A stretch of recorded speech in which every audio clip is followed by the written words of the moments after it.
Is everything working correctly? I made a mistake. I think it's okay, right?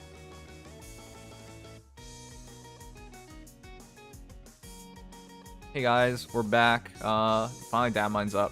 I know it came like about 10 minutes after I stopped streaming, but it didn't include any images, so I just waited until everything was up, and then we came back. Yeah, truly a pain in the ass. Like, it really wanted to be difficult here, huh? Alright, let me grab a bit of water. I just realized I ran out.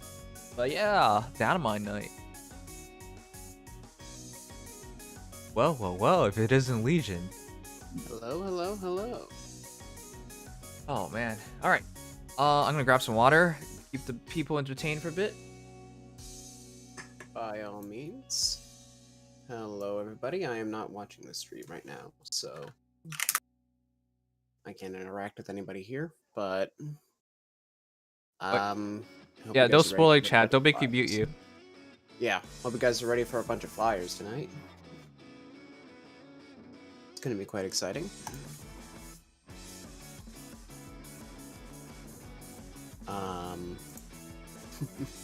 I know nobody usually cares about Genealogy, the Holy War with ratio 776, but some solid stuff here, so always worth the consideration, but I'll just say now, regardless of how good the banner ends up being or not, we do have our voting banner coming up within the next couple of weeks, which will of course feature some premium fodder and units, so of course use your orbs carefully in these upcoming weeks.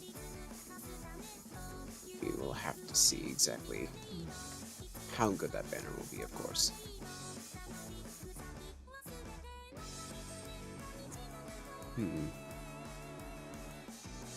Yes, tonight we'll be going over the Datamine, all 5 up our new banner of Genealogy units, and our GHP that starts in 2 resets, as well as the next upcoming enemy unit, Dagr, Sun's Radiance.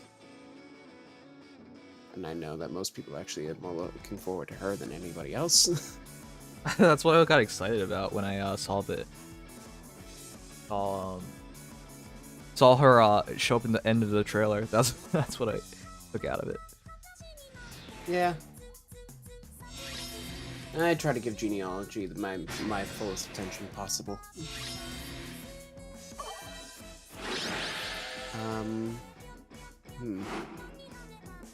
Yes, the banner tonight starts in about 2 hours and 2 minutes to this time.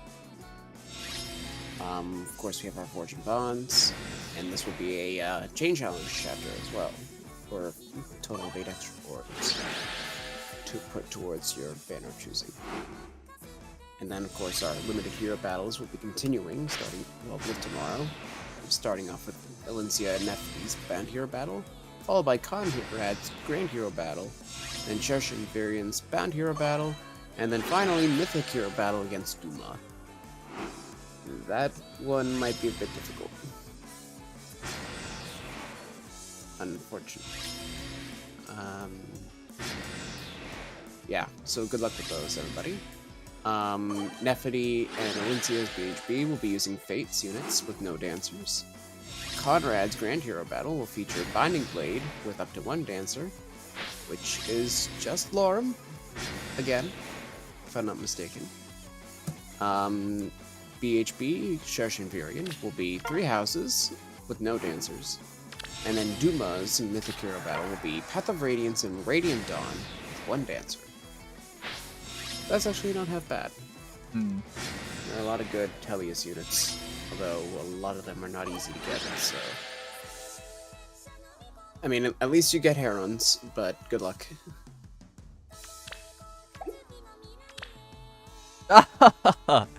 Chat! We're barely in. Time to keep pushing. I was really upset that I didn't do more while I still had the Fate Pass, because I thought I had one more day of Fate Pass. I only got to myself 200k.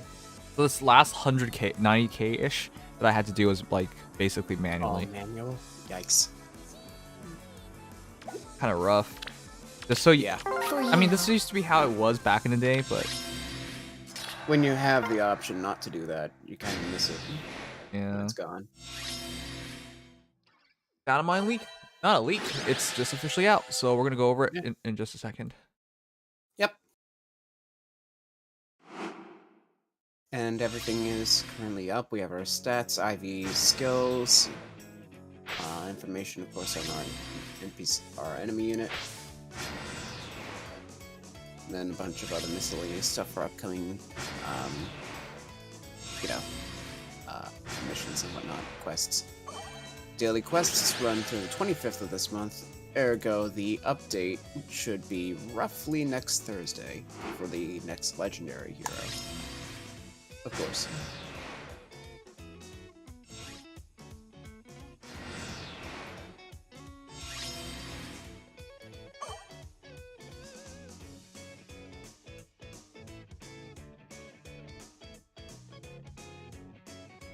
That's not the right layout.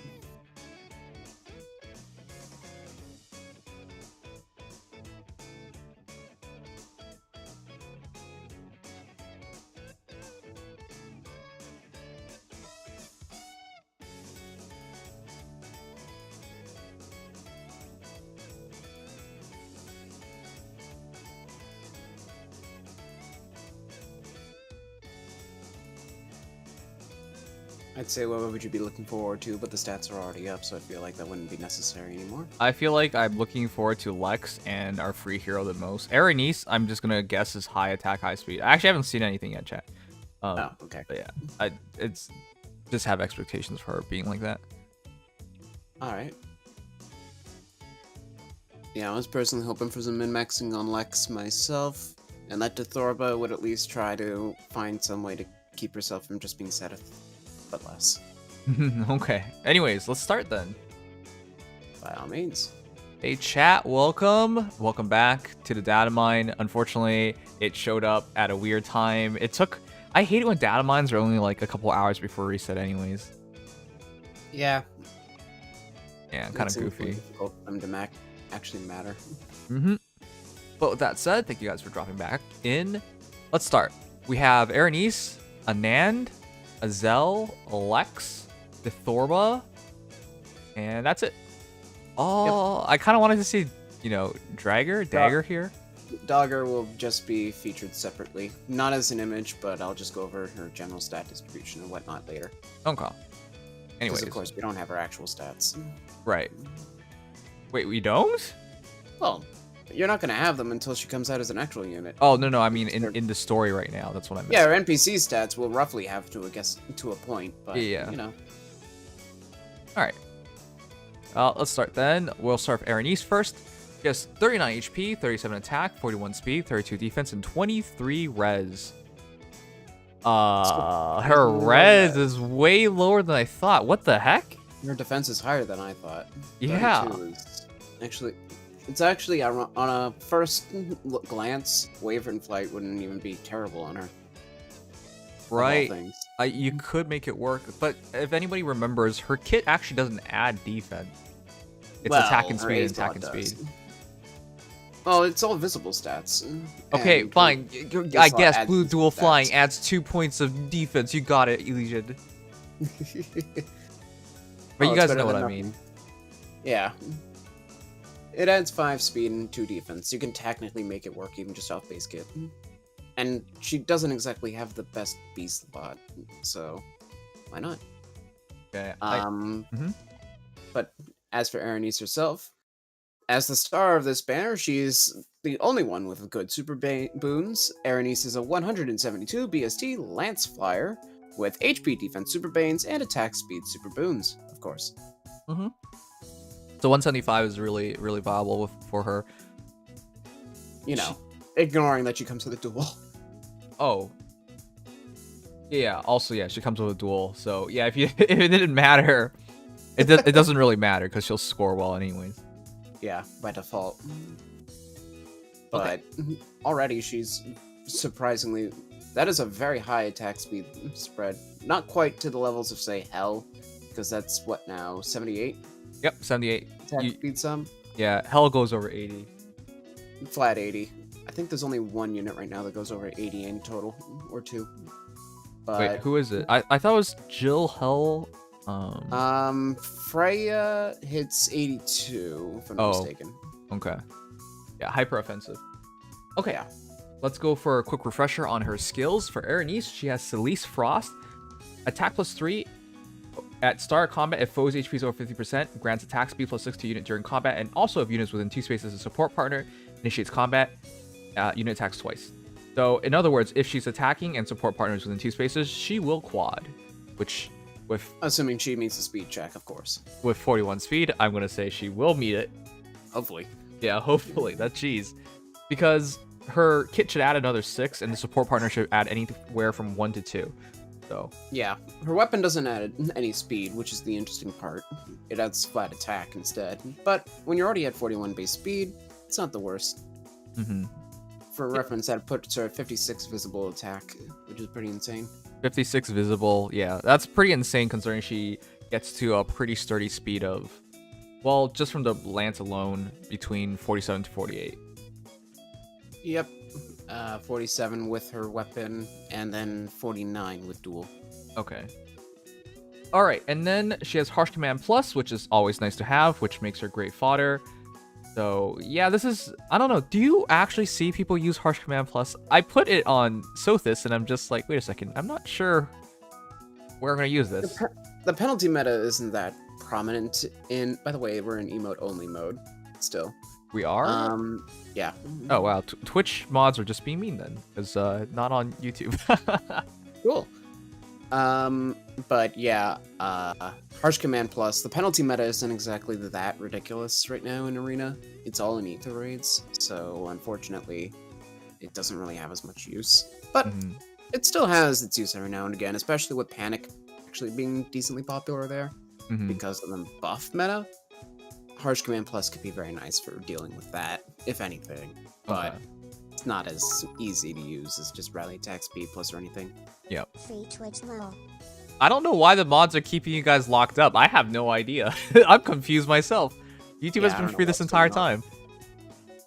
Weird. Alright, continuing on. She has Blue Dual Flying, which is HP +5, attack speed, defense res +2. If unit is a legendary or mythic, they will get treated as if they had a BST total of 175.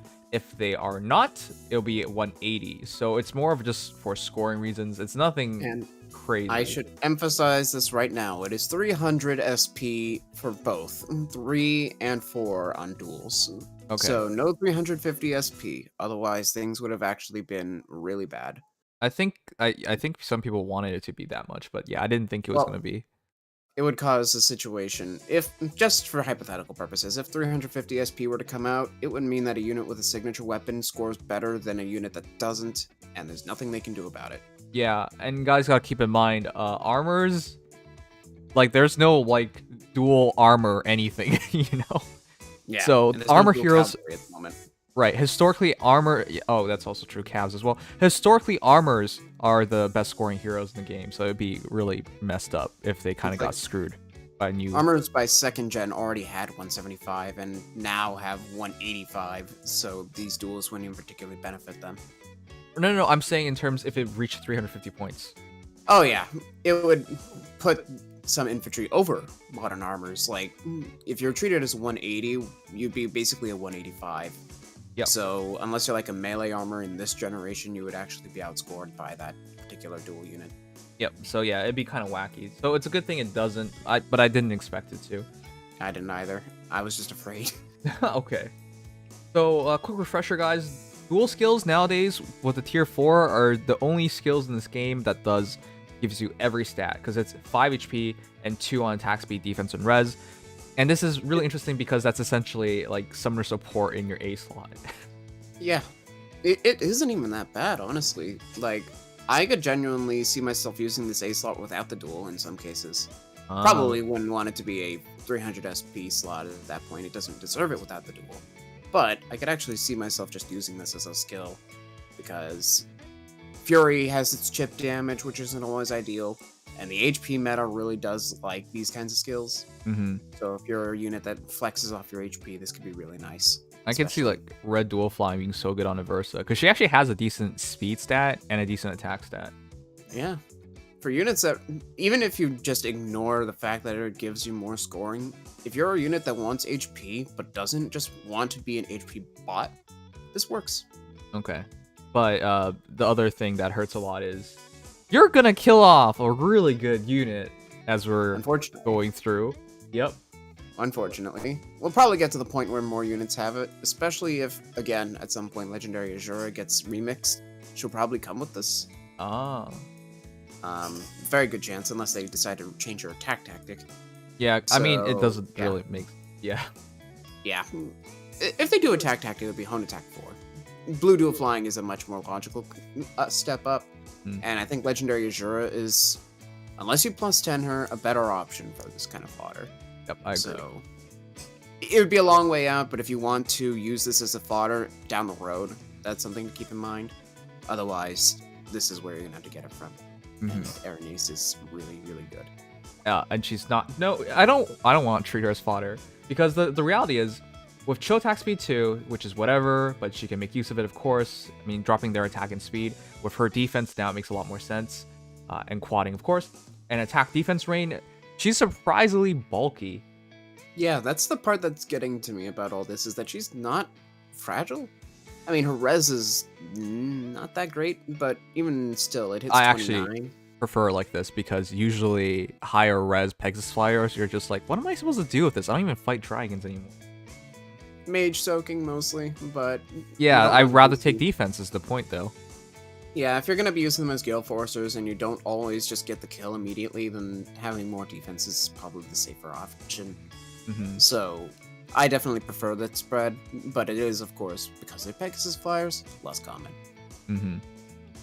Okay, so that said, of course, you can just turn her into an absolute monstrous hero. In terms of dive bomb, in terms of using, say, Swiss Barrel, attack speed, well, not attack speed, but Swiss Barrel, sturdy impact and whatnot, she could become an incredibly scary hero with a good mixture of A and B skills. And of course, you just keep the attack defense range. So she's pretty deadly pretty quickly. Absolutely. You could definitely put her to the point where nothing really falters on her stat line. She just has immediate pressure. From the first turn, she could be quadding 4 hits, no counterattacks in the middle. And even if she does get hit, she's got the bulk to live it. Easily. It's kind of scary. So this is a hero that I'm actually surprisingly going to recommend for people, because the damage out... Okay, here's the thing. You can't really use her for... if your AI is controlling her, because she won't get this Elise Frost ability of quadding. She'll still be deadly, but the thing that sets her apart, which is the quadding, it won't be there. But with that said, she does score like automatically as arena viable thanks to Blue Dual Flying and Elise Frost. Huh? And Harsh Plus. Oh, and Harsh Command Plus. Much easier, because you could just give her Gale Force and she's done.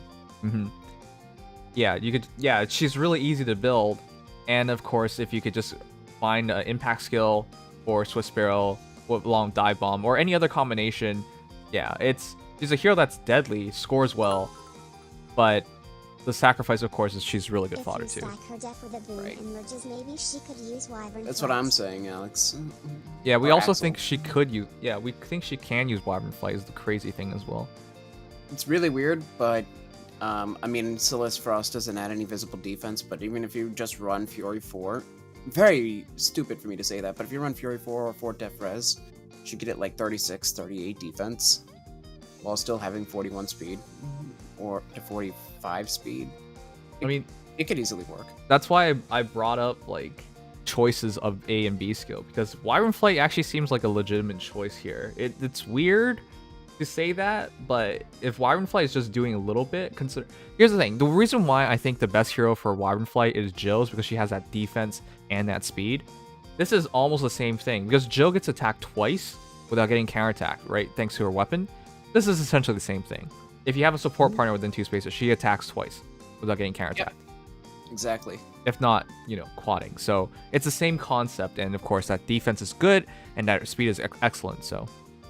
And with how Wyvern Flight works, and because her weapon already gives her both Brave potential and speed +6, you realistically don't need to invest at all in her speed, so you could just run Fortresses.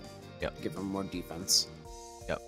So immediately, I think Aranese is a surprisingly good hero. I'm glad she is this good because she absolutely looks that good. So Yeah, no kidding.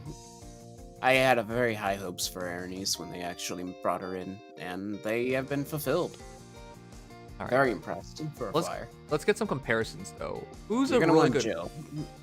I think Jill's a good one. I think Cordy's a good one because Cordy's the Yeah. most common user of dive off, Yeah. especially Resplendent. I'll do Resplendent Cordelia, but first I will start with Jill, and just for the sake of it, Young Minerva are other two Wyvern Flight candidates of note. So, starting from the bottom, Young Minerva has 1 more HP, 1 less attack, 4 less speed, 3 more defense, and 4 less res. Holy crap, Minerva does well. Yeah, she's not half bad for a 4-star. Right, and Not at all. I gotta remember her axe makes up for a lot of things, and it's also slaying. So technically, she's a better Gale Forcer. Yeah, in some ways, definitely. Her defense isn't that much higher though than Aranese, which is the interesting part. Like Well, 3 is still a considerable margin, but the speed difference isn't even that high. It's 4 points. yeah, I mean, it's 4 that's points. notable, right? Because 4 points is Yeah. like +10, but still, that's a free-to-play hero versus a hero that's 5-star locked. And Dragoon Axe is a Perfiotes with speed defense +3, as opposed to Blue Duel, which is all +2 and HP +5. Mm-hmm. So even then, Minerva gets a small headway in her own stats. Just She's from so that. impressive. Yep. Yeah, no, I still give Young Minerva full prop. She's very solid for a 4-star. But the fact that her defense isn't that much higher than Aranese is the interesting part. Dragoon Shield, yeah. The fact that her defense is only 3 higher does speak volumes to how Aranese can actually use that Wyvern Flight skill pretty decently, considering Minerva is basically the poster child of it at this point. Yep. Stepping up a little bit, we have Jill. Jill has 1 more HP, 2 more attack, 1 less speed, 4 more defense, but 6 less res.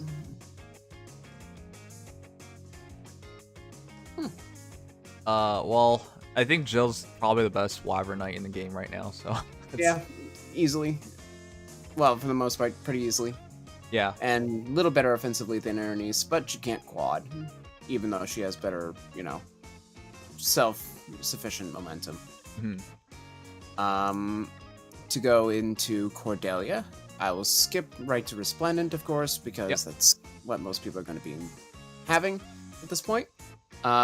Resplendent Cordelia has 3 more HP, equal attack, 4 less speed, 8 less defense, and 4 more res. Wow, actually, she does really good to keep up. Defensively, yeah. Well, noticeably slower, and Cordelia's Lance isn't exactly a game changer compared to Aranese's Perf. but Right. So surprisingly solid. Right. So Lisa's Frost provides more stats and will hit harder and it's quicker. Right, and it's not an actual Brave Lance, though it has that effect. So it gets all of the stats that it normally would. Yeah, it's Still, pretty though, interesting. Not bad. Not bad. for Cordelia. All right. Let's see if I can pull out any melee flyer of note. The fastest lance flyer currently is Summer Ingrid, so I will also pull her up. So I'm absolutely disgusted by that pick because right afterwards we're gonna literally get to Summer Ingrid's direct competition. yeah, different color, but literally the same concept. Summer Ingrid has equal HP, 3 less attack, 1 more speed, 7 less defense, and 3 more res. Mm-hmm. They're I'd actually say Aranese is better in a sense. right. Wait, are they the same BST or does no? Isn't Aranese supposed Aranese to have is 160, 172, and Ingrid is 166. right? So she has a BST advantage, which makes sense. Yeah. All went into realistically attack and defense. Mm-hmm. Still, Ingrid holds up pretty well, but I do think Aranese is ultimately better. Yeah. I think this is probably among your top. Well, I was gonna say top 5.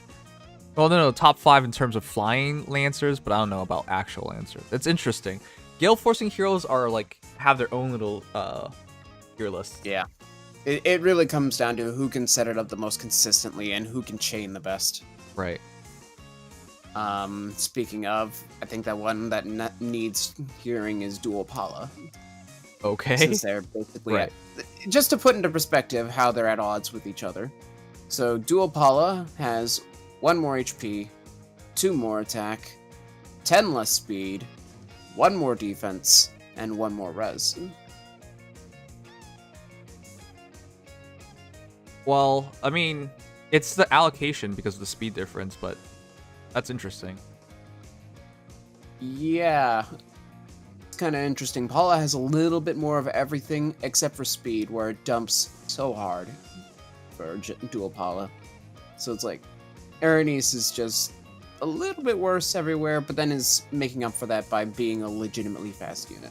So in other words, Erenice is dual Pala, except, with speed. And Pretty a little much. bit less of everything else, but basically.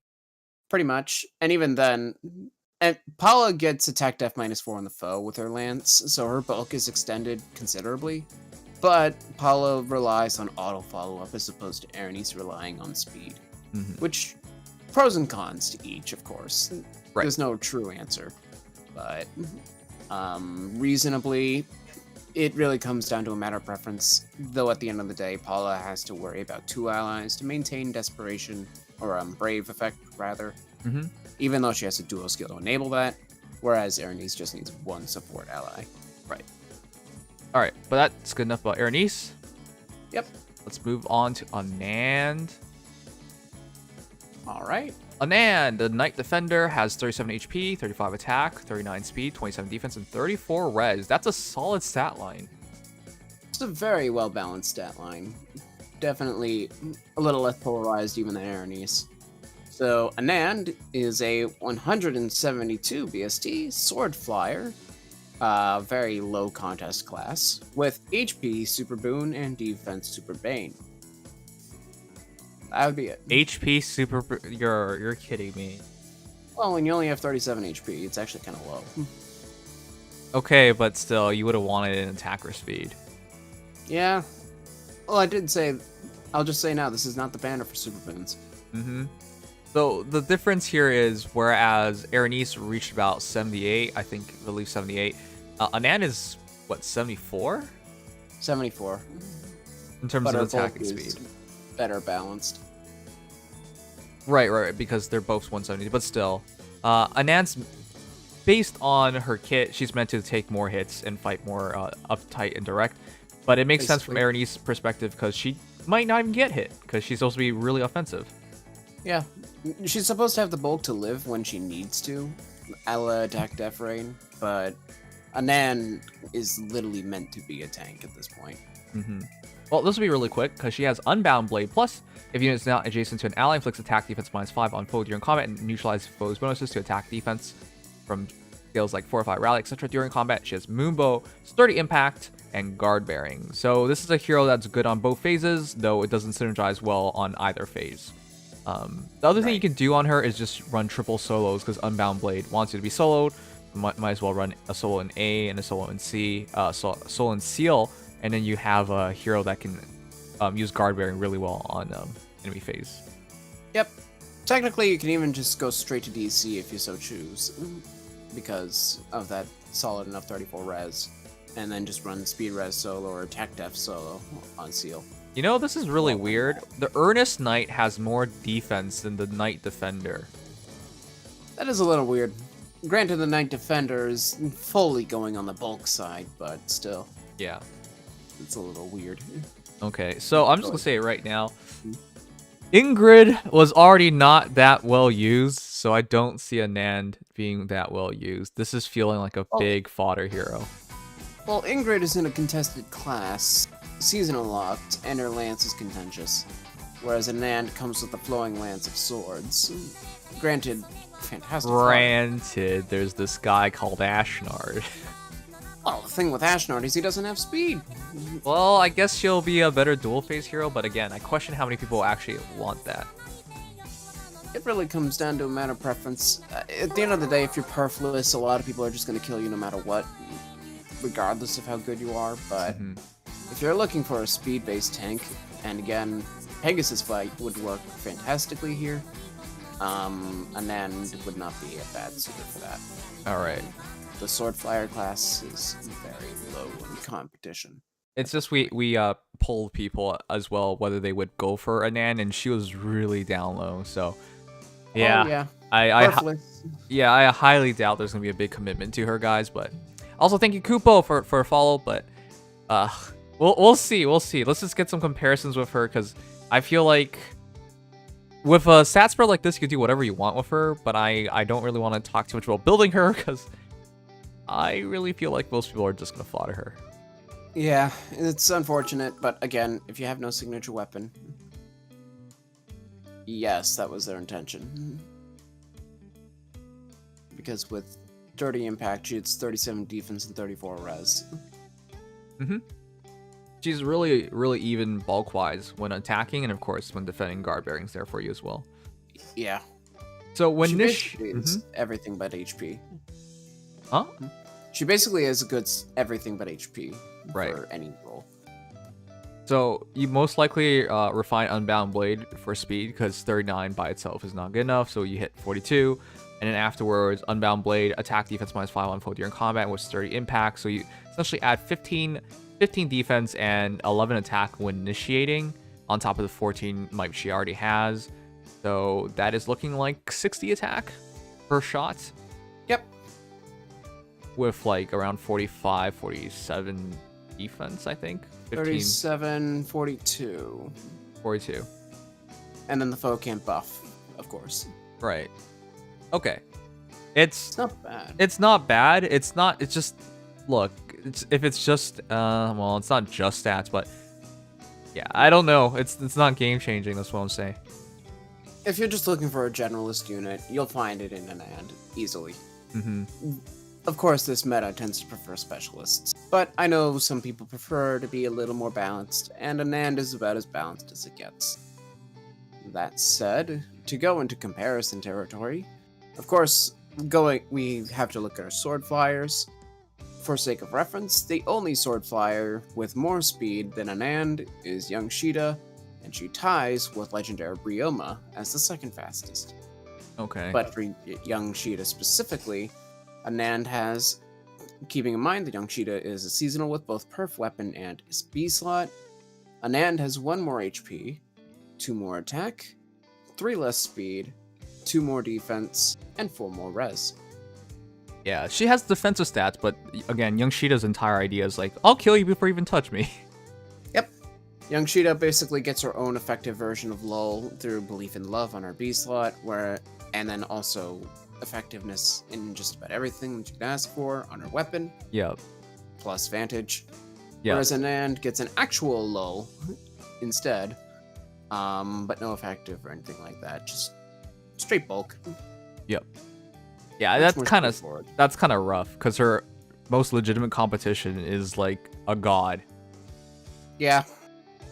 There's not much you can really do about that. If you are looking for somebody that can actually live more hits, Young Sheeta doesn't really put anything into her bulk except for the attack and the bulk of the Finally Belief in got a Love. signal to say hello. The snow has been very nice, albeit Texas sure has a draft. Hey, Rekid. Yeah, you told me about it snowing yesterday. Dude, just enjoy the snow. I don't think it snows often in Texas, right? That doesn't sound like a snowy place at all. Well, the problem is that they have to deal with the fact that it doesn't snow there. So So they're not used to it, right? Yeah, they're not ready. Yeah, it's crazy. Look, we bring up Young Sheeta and we're just like, this is the only competition. Remember when Young Sheeta came out like, what, 8 months ago or some craziness now? Almost a year. Almost a year, whatever it was. She, like, broke the game, essentially. New players could have Young Sheeta and they can't do anything about it. They're like, how do we beat her? They don't. They just don't. It was crazy. Young Sheeta, like, broke the game for a while. Of course, nowadays, heroes have gotten way better and you can actually tank a blow. Also, it still triggers me to this day that people are like, well, Young Sheeta has low attack. What are you talking about? Like, her entire shtick is that she does effective damage, and then she has a bunch of stuff that augments her attack. Yeah, I mean, at the end of the day, she still has low attack, so she does fail some kills that realistically other units should be able to do much more easily. I know, but the thing is, when you hit her, if she doesn't die, she'll probably double you. Like, she's such an amazing unit. Yeah, nothing against Cheetah. I think she's very solid. I think she's a little overrated sometimes, but even if she's not the god-slaying of meta these days, she's still very consistent, relatively speaking. And I can't complain about that. So, Right. of course, you have that as your standard to compete all other sword flyers too. Because I only think there's only 2 real competitors for Anand. As you mentioned, the only other speedy sword user was Sheeta, and then you come down to the free-to-play god that is Ashnard, who just dominates everything. Yeah. Well, he's not fast, but for the sake of comparison, Ashnard has 6 more HP, 2 more attack, 18 less speed, 8 more defense, and 3 less res. 3 less res. Well, that's not enough because... Well, I guess both their weapons kind of augment there. But, yeah. Both of them basically get to inflict attack def -5 on their foes. The difference being that Ashnard gets flyer immunity and then defense +3, whereas Anand has refine ability and speed to kind of augment her bulk in a different way. So, right away, I'll just say, the reason why I'm, like, so against Anand is because Sheeta works because she hits archers first, so she kills them before they hit her. And then Ashnard works because he isn't afraid of arrows. Anand doesn't have that going for her, and while you can argue, let's just give her IOT shield on her seal slot, while you're taking her away her seal slot. It's just the other two just make much more sense to me. Now, granted,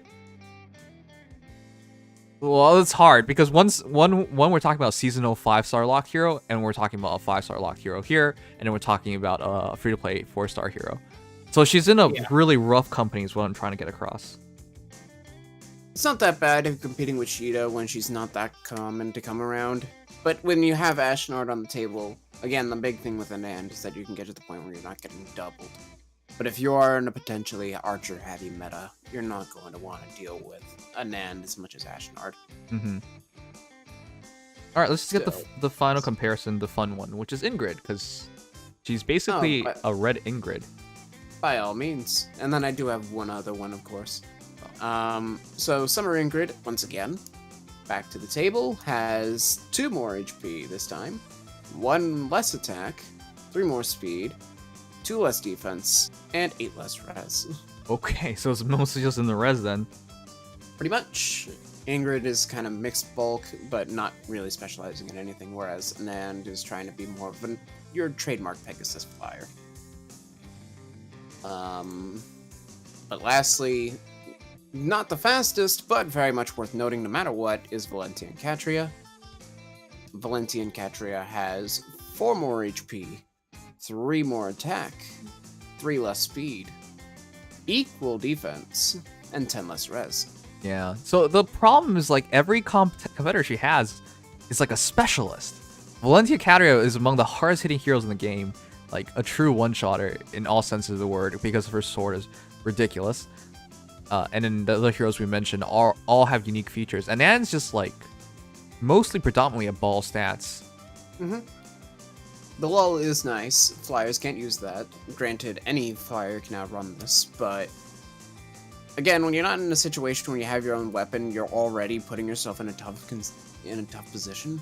And where Anand is the 5-star lock, I can only really say that some people are going to build this and enjoy that generalist playstyle.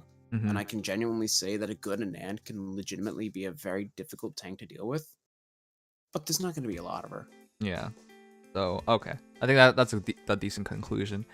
I really just see Anand here to really upset people, because Azel is really friggin' good. Yeah. And I just want to say, Pegasus Flight synergizes so well with her blade real quick.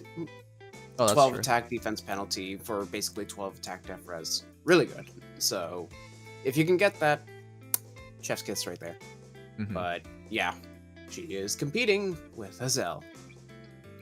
Which makes it really hard, because I don't even know. 2 reds? This is the problem here.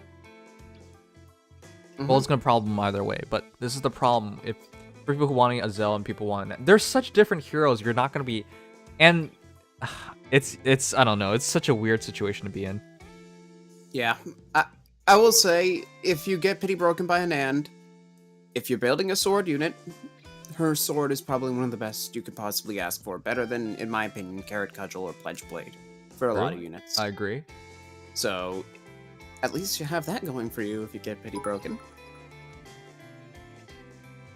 Let's be honest, Also true. It's just there to be a fighter for Aranis. Yeah, I mean, I did say having sturdy impact on Aranis would be pretty awesome. So, also a true point. So, yeah, you could do sturdy impact guard bearing, or you could do sturdy impact with unbound blade. Either one works. you know how scary that is, because Aranis just becomes so hard to kill at that point. Yep. While Hard she's kill, every bit as hard to dangerous. survive. Yeah. All right, but let's go to Azell. He has 41 HP, 37 attack, 39 speed, 26 defense, and 23 res. That is actually really good. That is 76 offensive spread, but when you consider the fact that his tome, Sparkling Tome, does so much, yeah, actually, he's a really scary red mage. Yeah, I will just say right out the gate, Dual Byleth is still, in my opinion, going to be the scariest red mage because of Windsweep, no follow-up. But if we're just looking at pure stats, I'm very scared of Azell. Right. Oh, Super Boon's Bane? So Azell is in a very unfortunate situation that doesn't matter. He's a 166 BST red mage infantry with HP defense super banes. That's it. All right.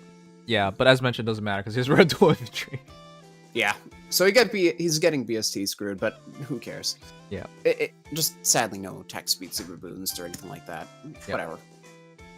All right. But yeah, he's very respectable right out the gate. So, quick refresher for everybody. Sparking Tome grants speed +3 at start combat if foe's HP is over 50%. Inflicts speed res -6 on foe during combat. Inflicts penalty on foe's speed res during combat equals current bonus on each of foe's stats ×2. AKA, if they have +7 bonus, it becomes a -14 and added to his minus. The beach is the sand being barred by snow is so crazy yet funny at the same time. I didn't even know Texas had beaches. I thought it, whatever. It has coast. It has a little bit of coast. Oh, but okay. yeah, that is kind. I don't even know if the state itself does. My geography is not best, but I thought it did. I'm Canadian, so you're the one in trouble here. Anyways. Yeah. Well, I live in the north. I might as well be because I literally live a couple hours from the border. Right. Well, fine. Anyways, Sparking Tome. So if they have a +7 bonus, it becomes a -14, and because they're already speed and res -6, it comes down to 20. So there's a lot of debuffing going on if your opponent buffs themselves. And because, as I mentioned, his attack and speed is already so high naturally, dropping speed res -6 at all times already makes him such a powerful hero. He has the highest damage output outside of legitimately just going to Blade Tomes, I would say. Pretty much, for all intents and purposes, his weapon is Sneering Axe, but instead of, with a condition for the being Combat Panic, and only to speed res, but with the additional speed res -6 on the foe. Very, very solid. Even if, you have to be healthy. It's the same condition as like Atrocity, for example. Right. So if you're using Legendary Dimitri and you notice Atrocity's failings, same thing with Azell, if you do. Well, yeah, I could see it. With that said, he also has Rally Up Speed Plus, which is the AoE rally within 2 spaces, speed +6. He also has Red Dual Infantry 4, Speed Res Ruse, which, by the way, AoE rallies with Speed Res Ruse, or any ruses, is just ridiculous. You just layer your opponents with, like, debuffs. In this case, Speed and Res -5, and Guard. Also has Joint Hone Speed, which is nice. This guy is a very interesting option because he's pristine fodder. You can grab Dual Infantry 4, Joint Hone Speed, or Speed Res Ruse. Yes. How does it affect the tome's effect? As somebody who uses Legion, yes, it does actually stop that. Yeah, so if they don't have a bonus, it doesn't magnify the debuffs, right? So yeah, the in-combat panic requires the foe to have been buffed in the first place, so this is specifically saying that you don't run low speed res on Azell. yeah, that's unfortunate. It'd be cool if you keep both, but at the same time, like it just Little your B slot broken. it'd just be a little broken. But at the same time, your B slot just becomes, speed res 3 or something like that. It's kind of silly too. Well, because don't forget, it doubles your buff as penalty in order to compensate for the buff itself turning into panic. Right. It would be the same thing as a unity effect at that point. So you would get the full, for example, -12 on top of the -6 on top of the -3. Basically, your foe would be getting hit for 21 speed res penalties, flat out, no buff. Right. No, I get it. Don't worry. Yeah, little broken. Little broken. So the reason why I think this guy's so good is because Sparking Tome works on both phases. So if you drop a ruse on them or something, suddenly they just, you know, they're in really big trouble. Because despite the fact they have, you know, debuffs on them, if they are buffed, doesn't it still magnify the buffs? So for example, you have +6 speed, but then you drop speed res ruse. Now that's -5 speed. Doesn't it still take the 6 and give you a 12 debuff? Basically, and by the way, yes, never ever put low on them. Yes, if you run ruse for the -5, you run that plus the foe's buff for say +6, effectively -6. Yes, it would end up being a net of -11, -17 on that foe in total. Yeah, so chat, what I'm trying to get across here is you're going to find Azel one-shotting heroes, and not very difficult either, because it's just the damage output is insane. Yeah, out the gate he has 51 base attack. If the foe is buffed for 6 res, keeping in mind, they're no longer buffed for that 6 res to begin with, so you can't even really buff yourself against him, and it works against you. Yep. Basically, it would be like giving him a free 63 attack. Yep. Yeah, he's kind of silly. He's, just to put it really lightly, he's kind of silly. Yeah, if anybody uses Legion, you'll know what you're dealing with when you use Azel. Now, of course, I'll just say now, Sneering Axe on Legion is actually more stacked than Azel. It is. Okay, sure, go ahead. Yeah. Well, Sneering Axe gives attack speed +5 as opposed to speed res -6. It also gives cooldown acceleration, it panics all stats, and it has panic smoke in it. Okay. I'll just say this is ranged, and that also helps a lot. Oh yeah, and it's also on Azel and not Legion. Right. So you got some stat advantages. Right. I will say, Sneering Axe is a better weapon, but weapon alone does not make the man. Right. So, yeah, if you use Legion or anything like that, you'll have a similar flavor when it comes to Azel, but noticeably harder nuking. Yeah. And definitely quick. Yeah. To say nothing of 42 base speed. Yeesh. Yep. So I will say automatically it also like limits his B slot. So what would you even put there? Desperation. Desperation. That's probably the best one. Because I was gonna say Mystic boost, but then I looked at it. 26 defense, 23 res. You're not doing much. You're not doing yourself a favor there. Other than that, keep the ruse. I mean, if you want to extend his bulk, I'm gonna say this is a very silly and yet not entirely unreasonable option. What? You run low attack defense. Yes, the defense penalty goes completely to waste, but you don't affect any of your speed res penalties on the foe's buffs, while also being able to get the low drop their attack. Yeah, so now you're extending your bulk while also not having any effect on your tome. Okay. Even if it is a little wasted. This is the weird big brain plays now. Yeah. It's a tech. It's a little weird, but it can work. Okay, so I'll just recommend that in general, I'll just say keep the ruse or go desperation, because that just makes the most sense. Yeah. It's just if you want the bulk option. And of course, because he has such solid attack, you can go with a special spamming route, whether that be Glimmer, AoEs, Ruptured Sky, or anything like that. Actually, Really if you do depends. instant AoE on this guy, he's actually incredibly scary. Yeah. His visible attack isn't half bad at base 51. He can definitely make that work. Wait a second, I just realized this is basically like Lysithea 2.0. Lysithea demands to have a specials in order to like reach her potential and whatnot. This guy just has to like be there. Pretty much. Now, of course, Dark Spikes. I was also It's affected not- by no. Hades, rather. Yeah. If you're going specifically with regular Lysithea, who is the special spamming nuke, then Hades gets its full attack speed +10 if she has a special active in player phase, whereas Zell gets speed res, well, basically attack speed +6 for free, on top of that in combat panic. easier to get the stats that he wants. The big thing is that Lysithea has Playing and 4 more base attack, but you can still very well make it work, especially if you just pulse him down, rather than like just doing the time pulse spamming specials that regular Lysithea does. Mm-hmm. So in an IP chain especially, I can see Zell working as well, if not better than Lysithea, if you want to. Yep.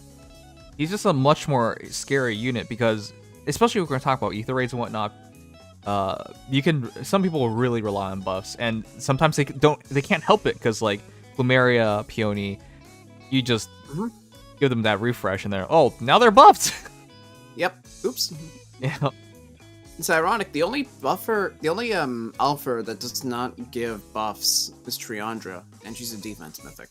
Yeah. So what does that matter for Zell if he's on the defense team himself? Right.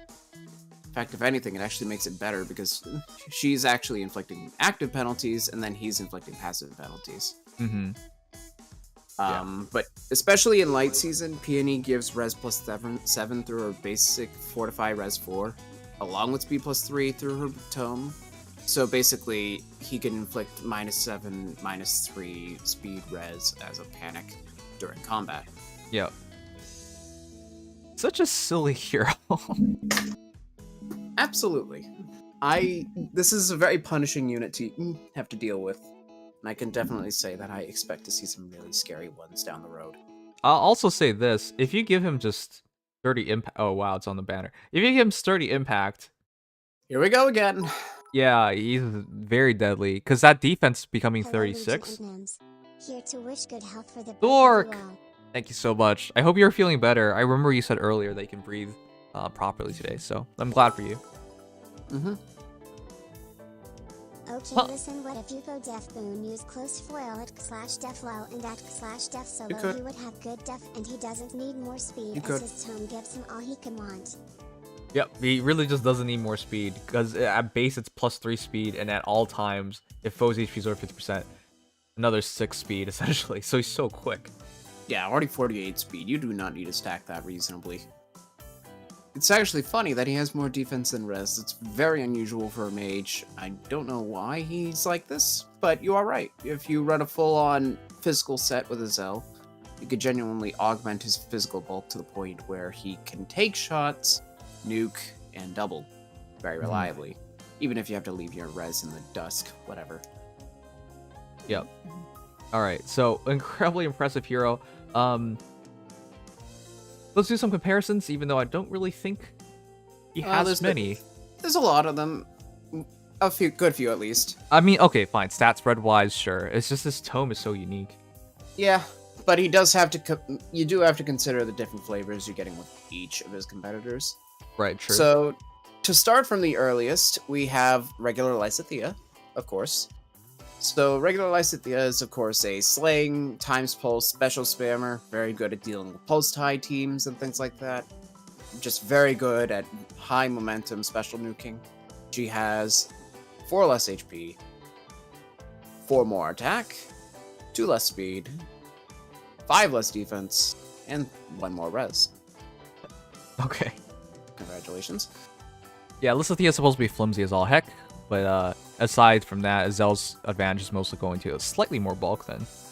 Yeah, and a little more speed, of course. Right. Regular Lysithea only gets 4 speed through Hades, whereas Zell gets 9. Mm-hmm. So he's much faster. Of course, Lysithea has among the highest attack of any mage, period, effectively. But Azel doesn't fall too far behind while punishing the foe's buffs. Yeah, he actually has a greater damage potential. Again, it's not just like, well, it's true Lysithea also has lulls, but it's not just like, hey, let's deny their buffs. It's just like, let's turn it against them. And some teams are really reliant on buffs. Yep. So for sake of reference, Lysithea out the gate with Hades hits up to 65 attack. Azel starts at 51, 57. So if the foe has a res plus 6 buff, it's effectively 63. So Lysithea still actually ends up a little higher in damage, even if it's a res plus 7 buff from Fortify res. He'll still have a little less damage than Lysithea, Hmm. but Lysithea does have to keep that special active, and of course, her speed is almost negligible. So, Well, yeah, she actually struggles yeah. with double, but yeah. Yeah, within reason. She Well, has within full reason. I know it's good enough in most cases, but yeah. Yeah, she's not meant to, whereas Azel is. Right. So that's the big selling point with him. Lysithea, of course, remains, in my opinion, among the best special nukes ever, and will probably stay that way for a long time. But if you are looking for something that can double harder, and of course punish buffs as opposed to just lulling them, plus not having to deal with forcing an active special, Azel can definitely make that work quite well. And the condition is not hard to proc at all in Ether raids, considering a sub 50% HP foe is probably a dead foe, unless they're advantage. Yep. But moving on from regular Lysithea, the closer one that might be interesting is Brave Lysithea. So Brave Lysithea, not too long ago from Choose Your Legends 4, she has 1 less HP, 3 more attack, equal speed, 5 less defense, and 2 more res. So Brave Lysithea is the better one, offensively. Yeah, and of course she also has like, if you just deal any damage to her, she can attack twice before you can. Well, if she outspeeds you, anyways. But nope, she has auto follow up. Oh, it's actually just auto, really? Yeah, I don't know why it's super overkill, but it helps with Wary. She gets guaranteed follow up with Desperation if she's damaged, while also having attack speed +6 on healthy foes. Jesus Christ, I was, that's what I remembered first. I was just like, wait, is that actually true? That's kind of broken. Yeah, it's a little broken. She goes through Wary Fighter really easily, and faster foes really easily. Okay. Brave Lysithea, really, really good. I think you guys already knew that. Yeah, and of course she has Cavalry effective because, Dark Spikes. With Winterburn and Dead, especially right now, Brave Lysithea is potentially even more dangerous than Azel right now. Yeah, instant enabling is scary. Yeah. Azel has to get himself into Desperation range, which is the big thing to note.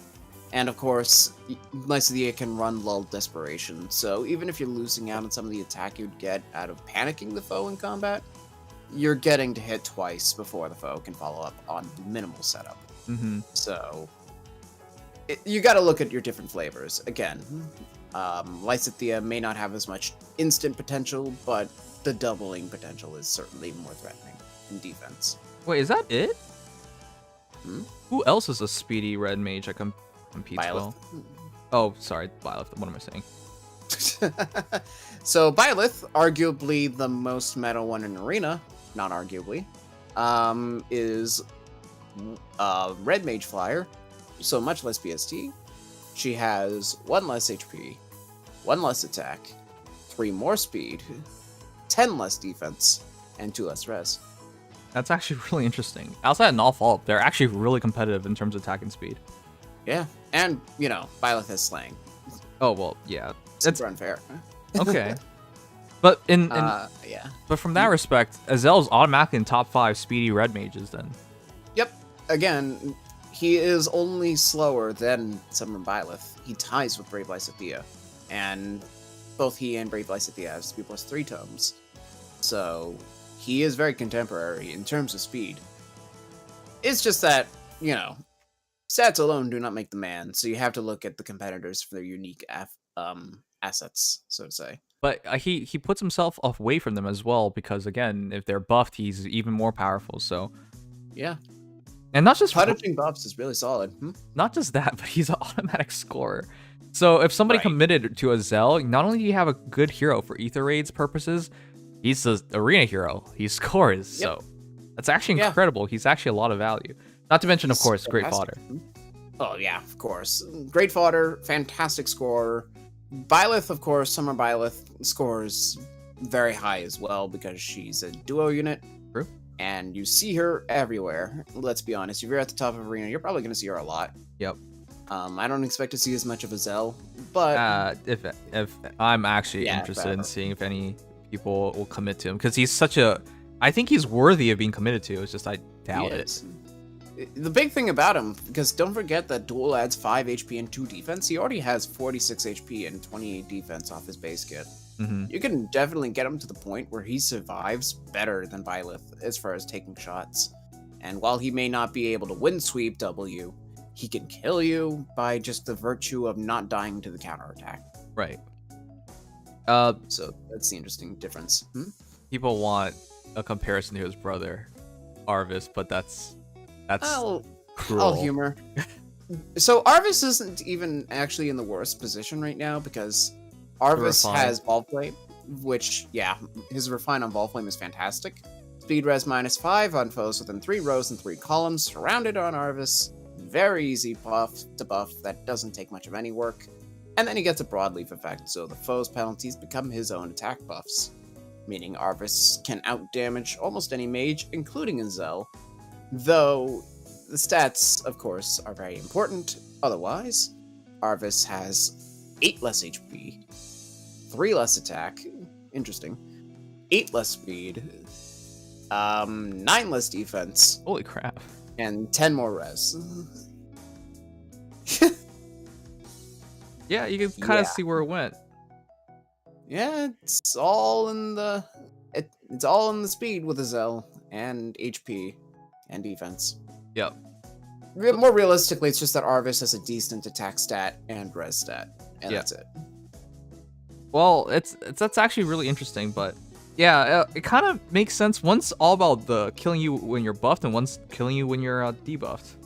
Yeah, it's a nice dynamic between the two, I won't argue, and it actually works well with Arvis to have Azel on that team because the speed res penalties will give Arvis damage. Right. So there's some interesting synergies you can pull off there. Yeah, because of the snag. Yeah, that's actually funny. Yeah, no, there's some interesting stuff you can do with these two together, and I kind of want to see if anybody tries that. But while Arvis is the better nuke, ultimately, Azel is probably just the better unit, which is to be expected from a Grand Hero Battle unit from 2017. Which, by the way, you have like 5 Arvises for free. He's not even hard in like +10 if you. He is always available on every Sunday. On the battlefield. If they reunite, if they do reunite, it'd be good. Huh? Yeah, because you also can put Sias in that team. Oh, that's true. Then yeah, that's 2 penalty damage dealers. Yeah, and then of course you can add in Julia. You could add in Julius, probably just Julia, but you know. Yep. You could technically run a green mage, a blue mage, and a red mage in a team, feeding off penalties and buffs. It's actually a very weird but interesting dynamic. I like it. Alright, but again, we'll see if people do that. This banner is projected to be not very popular, and if it does get committed to, it's going to be for fodder, is what the projections are, chat. But yeah, it'll be fun if people actually do that. It'll probably be Azel, if anything, or some people for Aether Raids will commit to Aranis, but I expect the fans in particular will commit to Azel. We'll see, though. We'll see. As just for broad sweeping scope, for mages that are faster than him, Winter Bernie, Guinevere, New Year's Peony, Pelagian Tharja, Winter Nino, Young Merrick, Asbel, Summer Byleth, and Pelagian Katarina are all faster than Azel.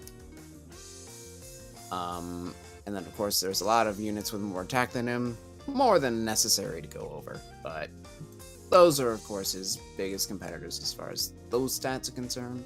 Fair enough. Are there any particular comparisons you want out of the pool that aren't red mages? No, I think he's in a league of his own. There's not much. There's not much there in the first place. Yeah, the mage meta is just starting to pick up, honestly. Like, they're just starting to release a lot of good mages, so it's going to take a little bit. Yep. But he definitely sets himself apart, and I do expect to see some really threatening Azels, both in Arena and in Aether Raids in the coming weeks. Well put. I said well put, but yeah, this is finally the hero that I'm most excited about, chat. The one that everybody's actually going to be able to make use of. This is the hero that people were telling me about Lex being Minor Blood, and then they were like, well, in the game, he has lots of defense. I'm like, okay, well, I'm kind of expecting it. Wow, he actually has lots of defense. He also has no res, which translated perfectly. Yep. He has 45 HP, 36 attack, 30 speed, 38 defense, 19 res. The Youngblade Lex has a true brave weapon, and he's a cav, an Axer cav. Like, there's this hero, chat. I swear to you, you're about to see a bunch of him over the year. Over the next 12 months, he's just gonna pop up more and more and more. I think most people are gonna considering this guy has almost like no worthy fodder. I mean, you fodder him off if you want somebody with attack defense push 4, but aside from that, yeah, he's. Which, disclaimer, it's his 4-star skill. Holy crap! It's a Brady situation. I thought there's a chance of this. They actually did it. Yeah, they actually gave him the right fodder as his 4-star skill, so that's great. Makes things a lot easier for pathing. Yep. So I expect to see a few of them dead, but as you mentioned, he's a really good unit, and I expect to see a lot of him built. Of course, very accurate unit to how he was in Genealogy. 50% defense growth back then, with only 5% res growth. They reflect perfectly here, needless to say. Okay, well, the good news is Axie XP never mattered. Which, by the way, I don't even understand why they gave him Axie XP, considering it's in the game! Well, it's in the game, but it's season locked right now to Spring Crom. Yeah, I'm just gonna be honest. All EXP skills are garbo. There's almost no point to it. For some people, it's nice to have them early on. So, but early on, you level off of everything anyway. You can't double level. Keep in mind, your experience gains are not as high until you have your castle fully upgraded. Ah, oh my goodness. Okay, you got me there. I guess if you're a completely new player, yes. Yeah, it helps for some people. And as of now, Axe, Sword, Blue Tome, and Beast experience are all in the main pool, while Lance experience is on Spring Narshan in the 4-star seasonal. Red Tome experience is through Hero's Path. Green Tome is through the World of Thracia Olwen manual that was distributed out. Staff experience and Bow experience are the hardest ones to get right now on Silk and regular Fae. And Dragon experience doesn't exist. So most experience skills are now at least decently accessible to most people. But as for Lex himself, he is a 168 BST X-Cavalier. That's it. 168. So he's in the same class as Patrine, makes sense. Yep. No super boons, no super banes to speak of. Yep, and of course, this is a revelation because, as people probably recall, we just got Plegian Chris, which is a fast Axer, and now we're gonna get Lex, which is a slower Axer. And don't get fooled by 30 speed. Well, yeah, I was about to say, not as slow as I thought, though. But I was gonna say, don't get fooled by it, because the specific thing is, you're not actually gonna use it. Sorry, it's not actually 30 when you use it. No, it's only 25 with the speed penalty, but it hasn't. There are lower units out there. There are slower ones that have brave weapons with like 18 speed post reduction or lower. So obviously they put a lot into his speed in order to keep his BST, you know, from being all attack because he's a 4-star. Mm-hmm. Still, it's not fast, but you can definitely kind of use it. Kinda. Let's put it this way. There are going to be people who use it. I'm just going to put that out there immediately. There are going to be people who actually make speed Lex. I don't know. Chad, he has 25 speed at base, essentially. Does he have a... Sorry, what was their super boons and mains? None. None? Yep. None. Zip. Zilch. Nada. Nada. None. Doesn't matter because he'll hit 170 anyways, but... I'm surprised. Just all neutral. This guy's just... That's it. Pure neutral. I told you, this banner is low in the boon bane department. Yeah. Okay, no. If you're gonna do that, you just give it to... If you're gonna do that, you just give it to Chris. Legion Chris. That doesn't make sense. The whole point of building speed Lex is going to be that you don't want to Grail Chris, or you want to have a dual phase Brave Axe unit with speed. Yeah. That's going to be your aim if you do that. Yeah, that's why that's a confusing thing to say, but all right. Immediately Lex is going to be a game changer. Just remember he has Goddess Axe and attack defense push because reposition and axe experience don't matter. Goddess Axe. Oh my god. Oh dear. Goddess Axe Grants defense +5 and speed res -5 on unit. Unit attacks twice regardless of phase, so both phases he will double back. He has essentially 14 res and 43 defense at base. That's stupid. Like, super accurate to how he is. He can't take a magic shot for squat. I mean, he kind of can because he has 45 HP, which is kind of insane. But yeesh, that is not going to take a lot of magic shots. But on the other hand, that takes a lot of physical shots. Yeah. Like, for sake of reference, he only has 3 less defense than New Year's Keaton base. That's crazy. Yeah, I mean, Keaton has +5 defense in his own weapon, but considering that he still is able to almost compete with Keaton as a Cavalier is kind of insane. If anything, I'd actually say Lex is what some people might have visualized Keaton being before he came out, as far as his distribution. I do want to ask though, Super is physical, Young brave Blade's weapon last name user. Luther? Because I can see balding in his future. Does he actually go? Wait, is that true? It's a DC reference. Oh. Oh. Yeah. Superman? Okay, great. Ha ha ha ha ha. Nah. I'm just gonna remind you of Batman vs Superman, and now you'll have to think about Lex Luthor with hair again. You're welcome. Honestly, I haven't even watched that movie. I've seen all the reviews. Yeah, I know. Apparently, there's supposed to be a cut of it that's actually good, but it's never gonna get released, huh? Nope. All right. Anyways, going back to Lex. With that said, 36 attack might look a bit mediocre, chat, until you remember this is a true brave weapon. It's supposed to be a bit mediocre, otherwise it'd just be broken. Yeah, it's not even that it's a true brave weapon. It's the fact that he's a 4-star that gives him that situation. Yep. Otherwise, he would be broken. Yeah.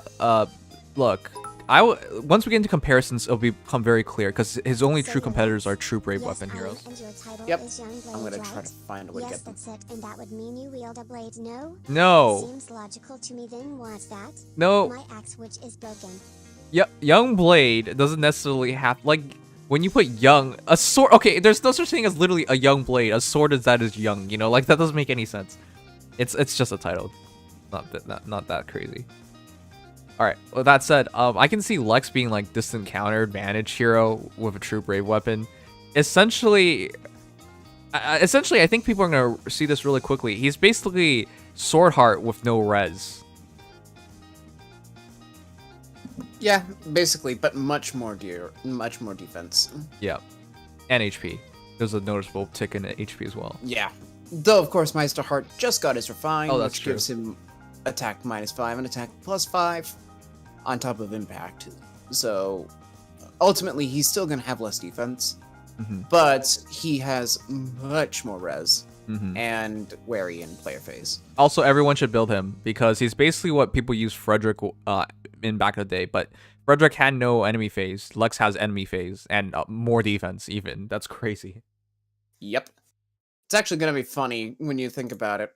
At 14 res, Lex, for all intents and purposes, is the second lowest res in the game with his axe. Only beaten out by Bartra, Varian, and Ogma, and tying with Frederick. That's funny. Okay. Yeah. So I'll just say right now, without going into the full comparison, he only has 2 more HP and equal res compared to Frederick with his axe. Yep. So chat, easy build, death blow with what? /Def Solo is Brazen Lex's attack best defense seal. even. Attack defense solo is best seal. I can agree. When they release attack res solo, you might even want that. But Attack res solo with lull attack res, attack defense to try and augment his res bulk as much as possible might be an option. Yep. If you actually want to try saving it. Yep. There are lots of things you can do, but yeah, he is supremely flexible, all things considered. Yep. I can't believe, chat, like, when we talk about him, and you're like, oh, Nims, this is just sounding like it's okay, like, we've seen this before. He's a 4-star, that's the thing, that's why this is blowing my mind. This guy as a 4-star is just insane. Yep. He is legitimately really good as an investment project because of that rarity. Yeah. And he's a Cavalier, so even has some movement options that some units don't have. Which I have to bring up immediately. Hey, Lex might end up becoming a solution Or do you think, could he do it? Give him life and death for Could he his fight life Brave and Hector? death seal so you can get him to 4Es with his weapon low. That's the thing, because I'm just thinking to myself, a Cav team... Okay, here's the thing. Brave Hector isn't afraid of, like, effective against armor, because he doesn't have weaknesses to that anymore. So, Frederick, for example, even though his refine is effective against armor, it doesn't do anything extra. A character like Lex is what you're looking for instead. If you want to make the absolute best Hector counter, I'm just gonna say immediately, invest Young in Merrick, his speed isn't just a it? little. Well, yes, actually, Young Merrick would be one of the hardest counters. But if you're looking at a lower investment, Lex actually can be. If you want Lex to be a hard counter to Hector that can actually deal with him in a single combat, my suggestion is to give him a little speed investment just to get him over the hump, because Hector doesn't have bad speed at maximum investment.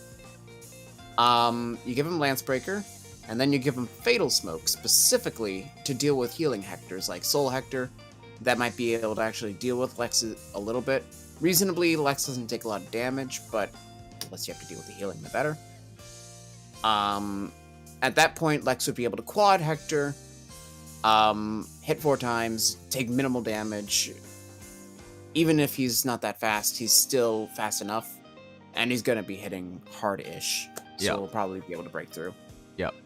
So that's why I brought this up. Lex is looking more and more impressive when you consider scenarios he actually shines in. He also, legitimately can be a counter at this point. So also just to answer the earlier question, is Frederick still usable, you think? Frederick just kills armorers. That's it. When it comes to anything else, it's Chris or Lex. That's it. In terms of free-to-play Axer pool, in terms of Cavs anyways, there's only 2 options. Get King Ping Pal out of here because Gunter sucks ass. I was about to say, we're just gonna leave Gunter over there. Okay. No. We're of course he's gonna get shot. But there's very little competition. It's basically just those 2. And when it comes to just Axe Cav in general, it's such a small pool. It just basically goes to Pirate Veronica, and that's it. Is there anybody else?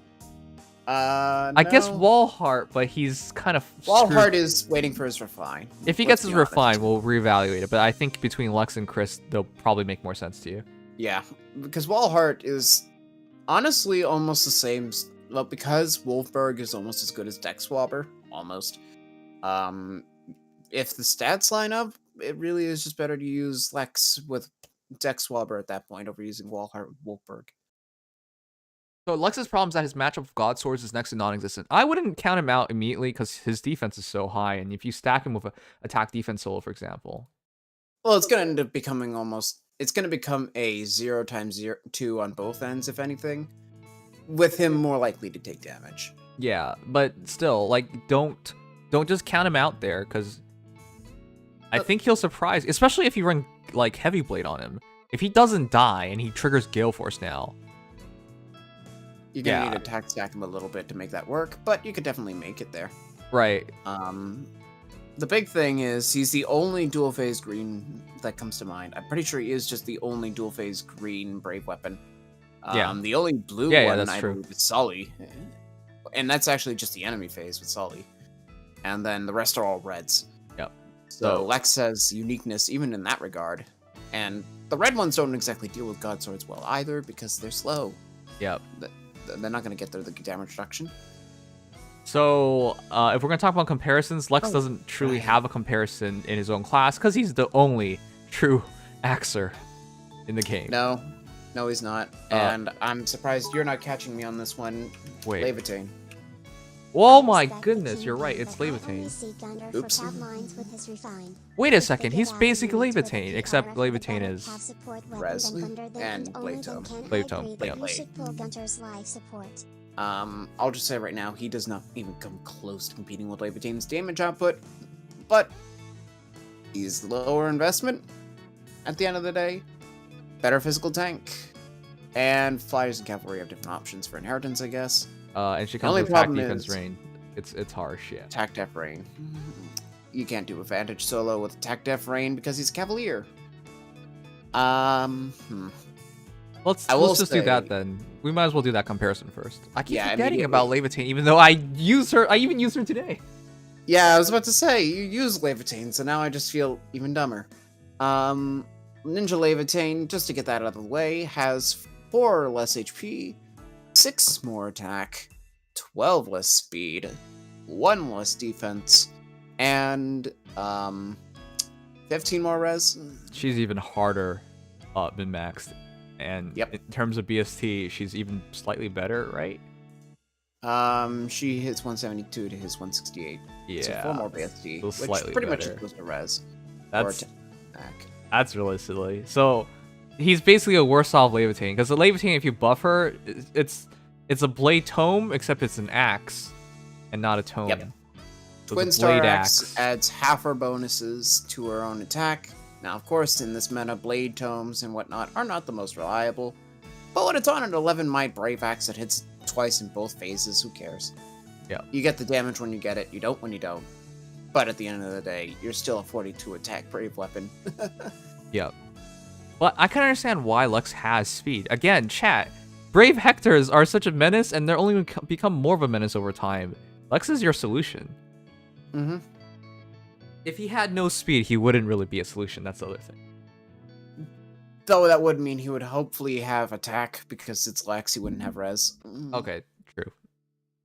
Either way, I think his stat spread's fine in my books, because it just makes him a defensive stalwart. Like, that defense, that HP, and his attack, of course. He's, like, for a lot of new players that are coming to this game, or will play, or are relatively new, Lex is a godsend. Like, this will be among their best heroes, the most used heroes. He's basically, I mean, as much hype as Reinhardt has gotten, I think Lex is like the next Reinhardt, in my opinion. I was about to say that myself. Lex is probably going to be the next Reinhardt in a certain sense. Of course, Brave Tome is very hard to compete with, and Reinhardt, being ranged, you can do things much more safely. Yeah, but here's the thing. They're Reinhardt both Reinhardt is ugly. He has small hands, and he smells. But you look at Lex, like, he even does the slick back hair better. He looks way better. He looks charming, proper sized hands. Like, he has every intangible going for him, as well as the tangible. Yeah. You agree. Okay, cool. Fair enough. All right. So yeah, if you guys can't tell, I really like Lex. This is for me. This is the winner of this banner, despite the fact that we have one more hero, but this is the winner of this banner because everyone's going to benefit from Lex. Yeah. He may not be the strongest Vantage Sweeper. He's not a bad one to keep in mind. Like his attack isn't terrible for it. For example, with regular Altina, he only has 2 less attack than her, and his weapon has 1 more might. Now, of course, Ragnar Alondite has DC, so she can run something different in her A slot. But Lex can kind of keep up with her damage output until then. So, it's not even the worst situation for damage. Mm-hmm. But at the end of the day, he's a 3-star unit who has pretty solid attack and great defense with a Brave Axe. Chat, there aren't even 10 true Brave Weapon heroes in this game. So that's automatically. I wish I could have a list of them. I think it's getting close to 10, but I don't think it's 10. Because, like, we have, what now? Meisterbogen, Meisterschwert, we have Arden's Blade, Ragnar Alondite, Laszlo's Blade technically is one. That's Criterion. But if you go Criterion, you can add a couple more to it. Yeah. So, depending on who you ask, you can count that. Twin Star Axe also comes to mind. Both Altinas. Yeah, both Altinas I mentioned. I can't think of any others off the top of my head. But yeah, it's getting close to 10. Yeah, plus the Goddess Axe. Arion was already mentioned. So yeah, chat, Lex is in his own league. So when it comes to direct comparisons, it's basically just Levitating. But any other comparisons? Let's do Reinhardt. Okay, we'll do Reinhardt. Like formally, yeah. I will say right now, Mage Cavalier, the competition being so low, Reinhardt will always have a distinct advantage in this meta, no matter the circumstances, because he's Reinhardt. That said, Lex, being an Axe Cavalier with much more BSD, has 7 more HP, 4 more attack, 7 more speed, 11 more defense, and 6 less res. Sorheart, eat a dick. Oh, sorry. That's regular Reinhardt. Reinhardt, eat a dick. There you go. Sorry. I was coughing for the Reinhardt mistake, not the eat a dick part. All right, next part. Let's do Swordheart then. Well, Swordheart, of course, just got refined not too long ago, so there are more advantages to him now.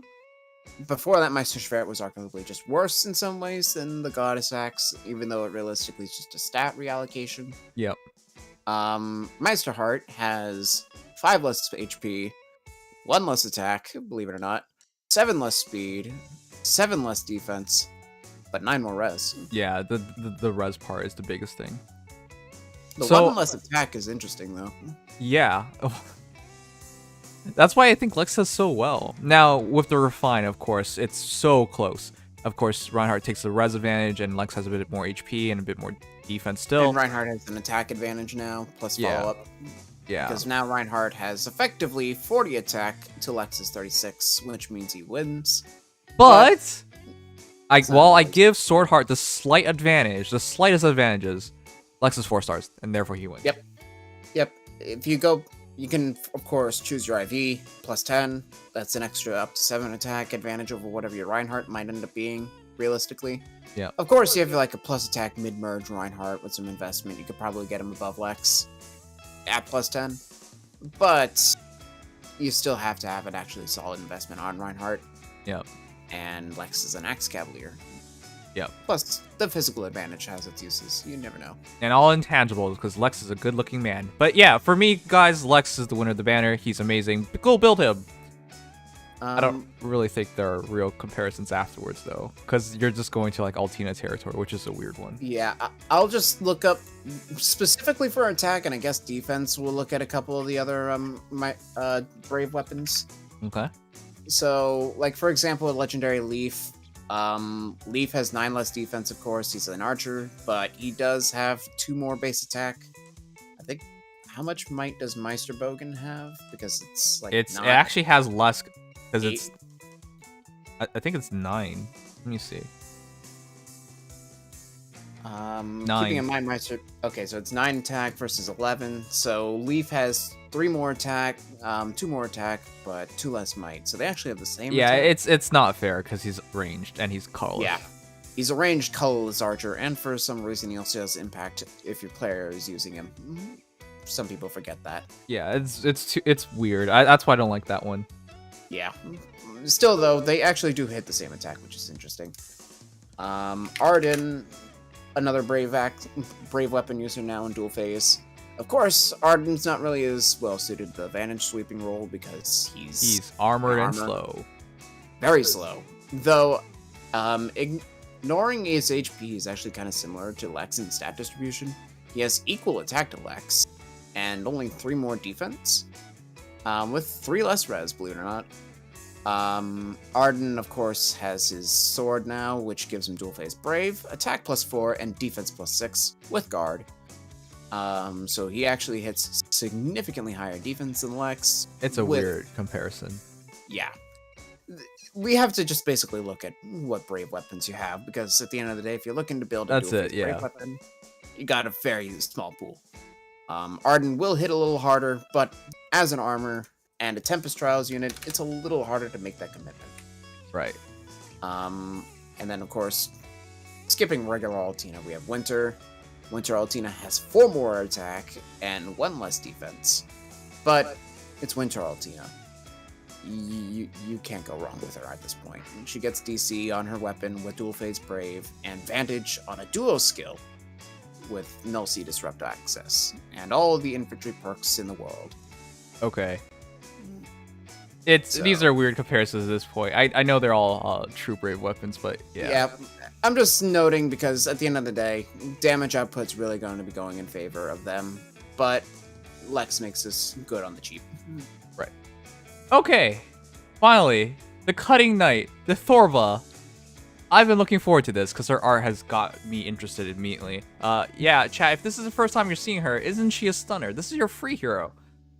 She has 43 HP, 35 attack, 38. What? That's actually 73. That's a really high offensive stat spread. Not bad. 23 defense and 33 res. You can already send your Cynthia to the trash pile because the Thorba will be automatically way better. Yep. The Thorba is a 172 BST Lance Flyer. That's it. Again. All neutral? Shit. Yeah.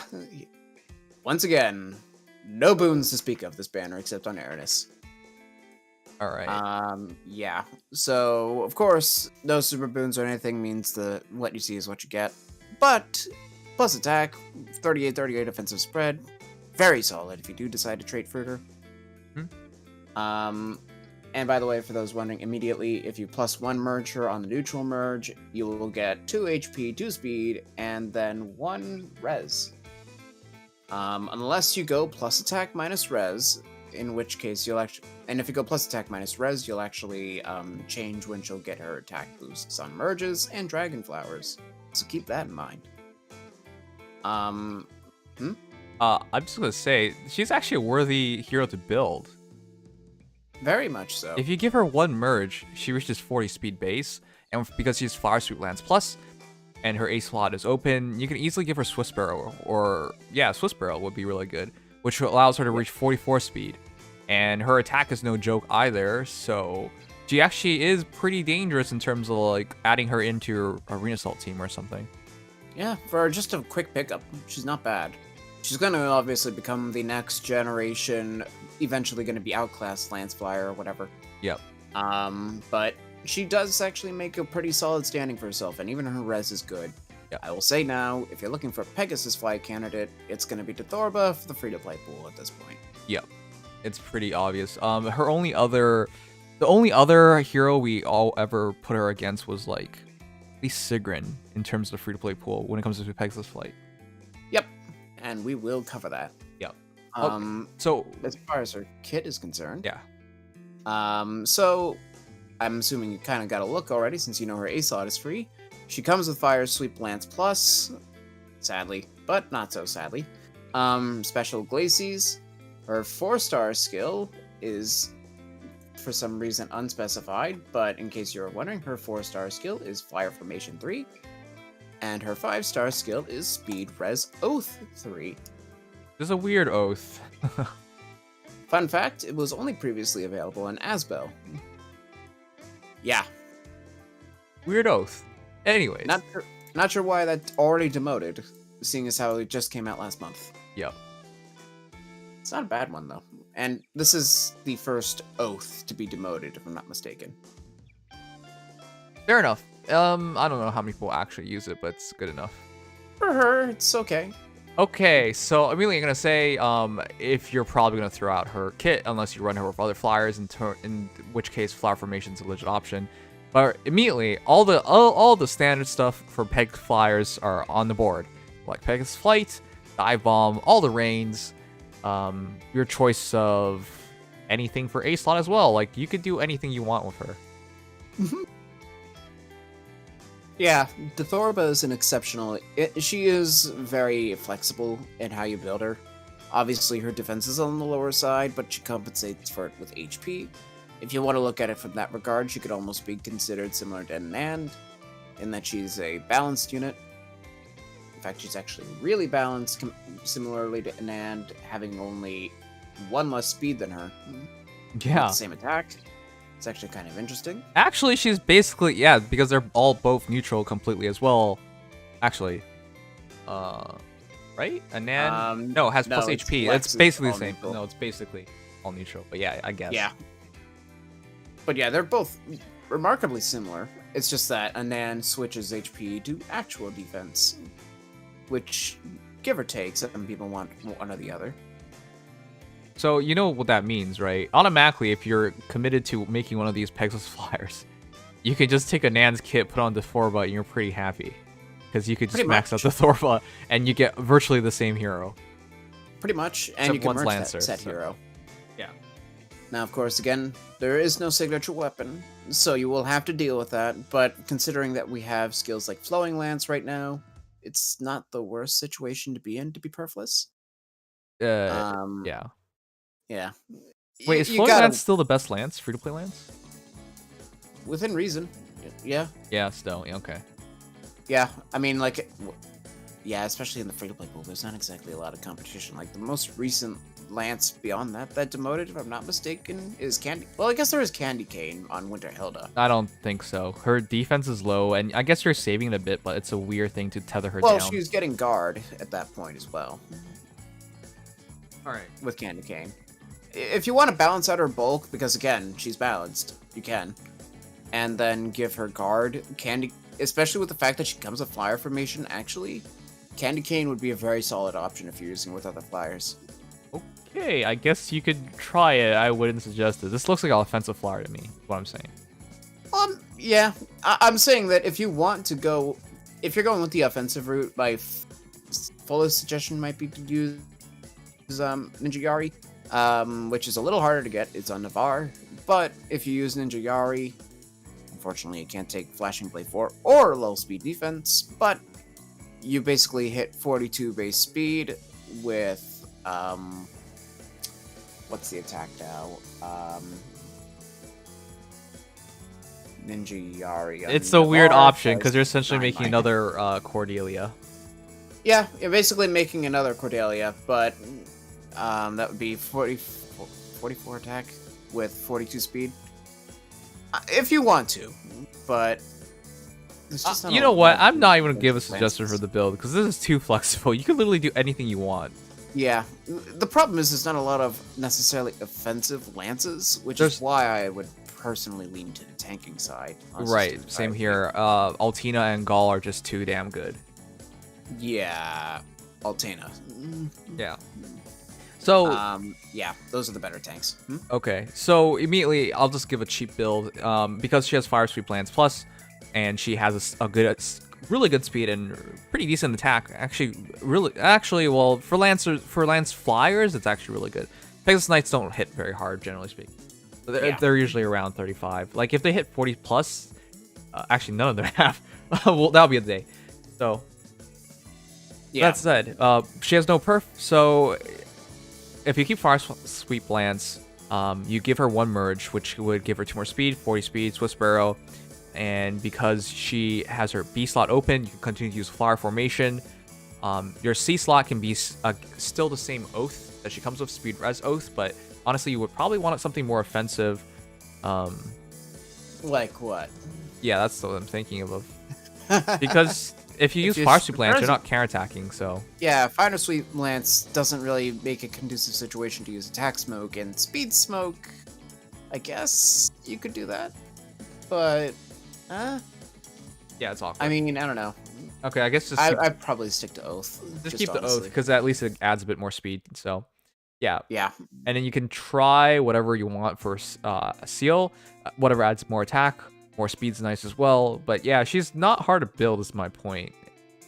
Well, she's hard to build in the fact that you can do whatever you want. Well, no, I'm saying the cheap build is not too hard. Good. But if you want to commit to her, she's very flexible. Absolutely. Like, you could literally make anything. And plus one, she hits 45 HP. You could even honestly orient her towards that HP stat if you wanted. All right, can we start like piling up the bodies because she's slaughtered so many flyers? Oh, by all means. Let's start. By the way, before you said that there are no lance flyers of 40 attack, Melody is the only one who does. Oh, and I will just say now, instant lance on Dithorba also would make a solid option. Just gonna point that out. Going into our 3-4-star lance flyers.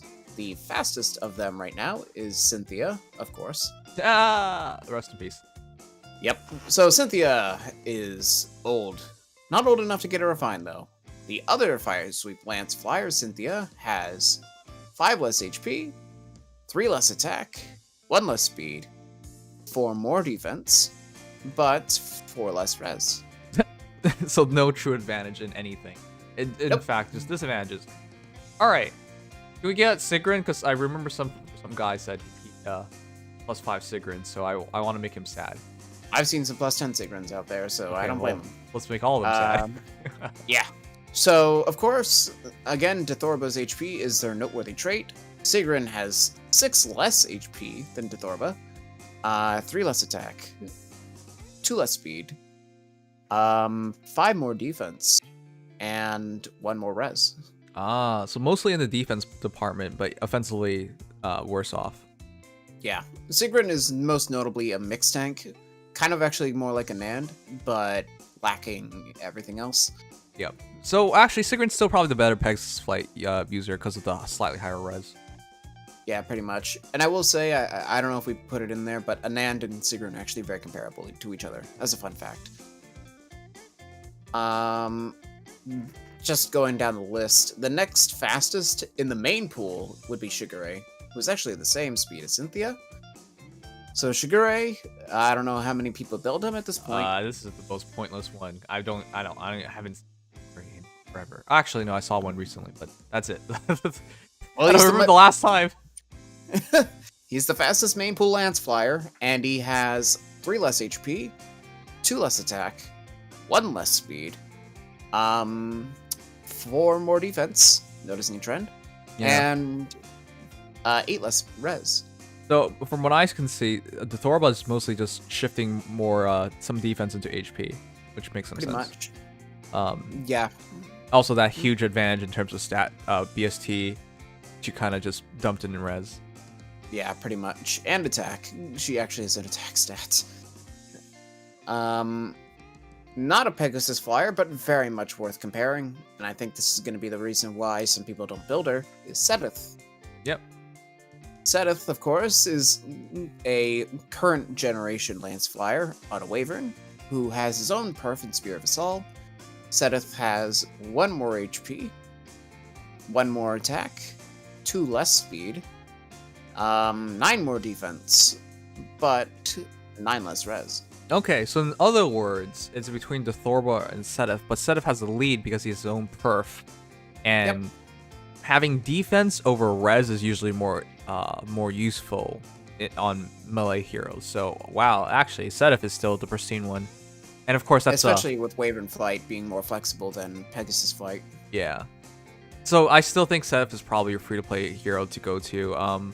Let's just ignore the other flyers, because there are a shit ton of these guys at this point. There are a lot of them. Yeah. I do want to, because we have to, at pretty much any point we bring up Lance Flyers, bring up Cordelia, though. Yeah, Cordy, that's a fair one. I was just afraid you bring up Heath or somebody. I was just like, there's no point. These guys are, no one uses them. Full disclaimer, Heath has equal attack, but 5 less speed. Okay, there you go. So Cordelia, of course, and you read my mind with him. But Cordelia, at Resplendent stats specifically, has 1 less HP, 2 more attack, 1 less speed, 1 more defense, and 6 less res. Wow, it's just mostly in res. Offensively, the Thorba's between the attack and speed trade-off, 2 attack, 1 speed. It's actually really close. It's amazing how much Cordelia keeps up modern gen with offenses. So yeah, I'll just sum it up. I think the Thorba is your second hero behind Seteth, unless you just find her attractive, in which case go ahead, make her +10 if you want. She's actually really impressive. For Pegasus Flight reasons, she'll offer you that over Seteth. But if you don't want Pegasus Flight, it's just Seteth. Seteth is much more value. Again, having a perf helps a lot.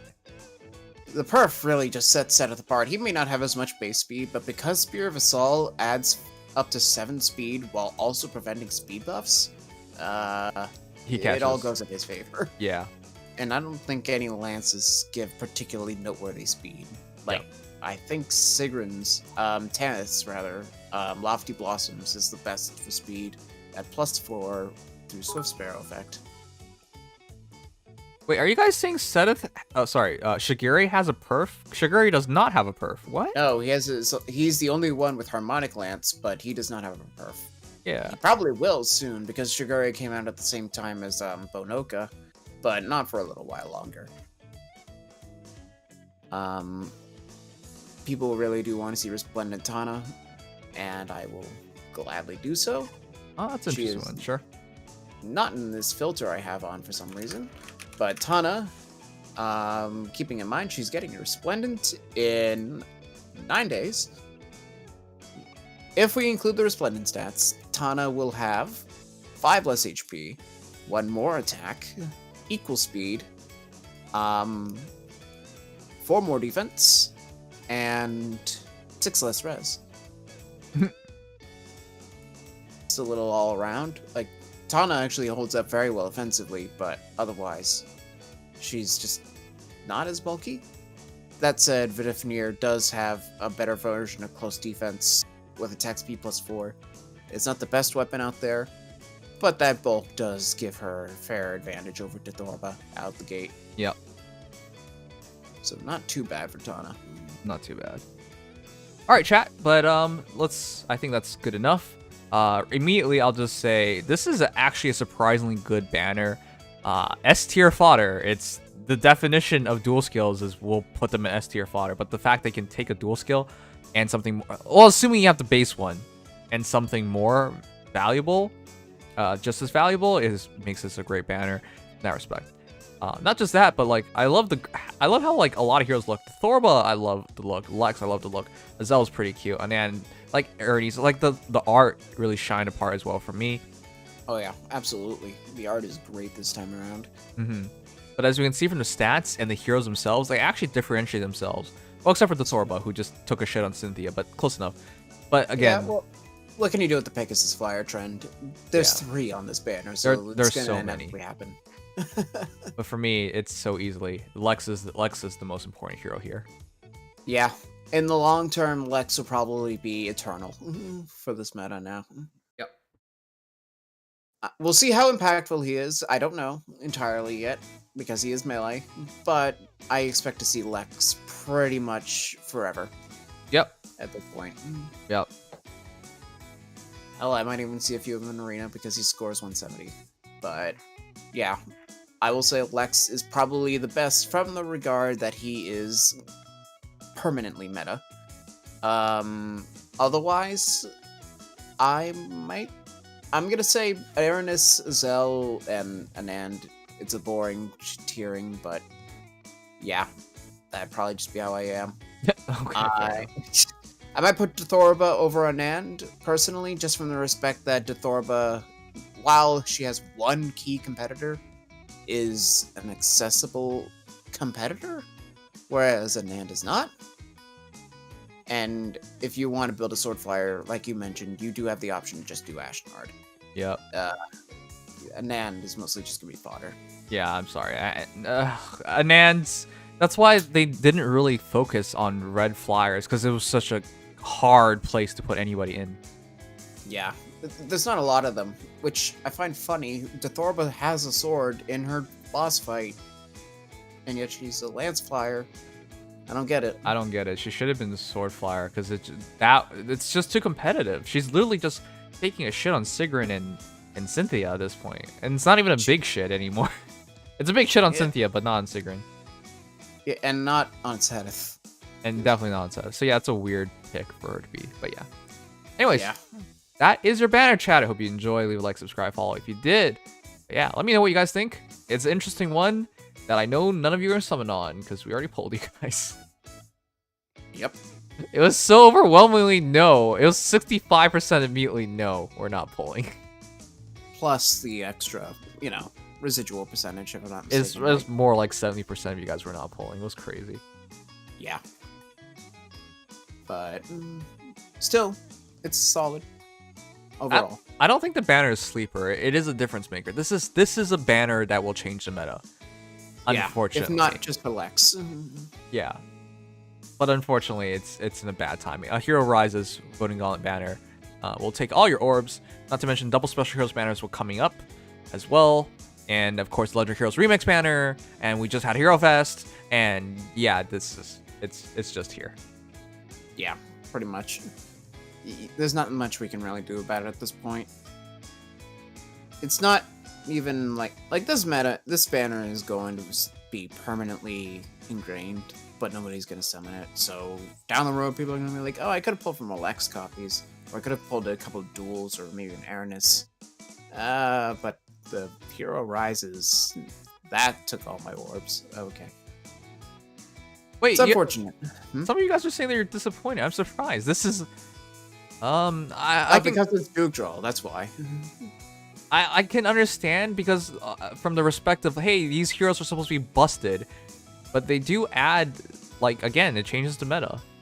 I understand people are looking for like overpowered heroes, but Well, the reason why they're not overpowered is because none of these characters have holy blood. Major. Oh, holy that's blood. also true. The reason why Judrol is full of power creep is because they have holy blood. Major. Like, Shannon, for example, is directly holy blood, like major. And then Larce is our Ira's daughter, so, you know. All right, chat, but we're not done. You're about to... It is on your screen, by the way. We'll just do it. Chat. Oh, we're just going to do it? We're going to do it. You want to see something, chat? You know who's coming? Everybody in chat? Oh, what? You said it first. Chat, look. This is our next boss. It's Dagr. Dagr? Yep. It's Dagr. Dagr. Dagr. It's Dagr. Look at her. Look at them abs. She looks crazy. Now, I'm sorry. I don't feel as much for her as I did for Freya. Freya, when I first saw Freya, she like blew my mind of how amazing she looked.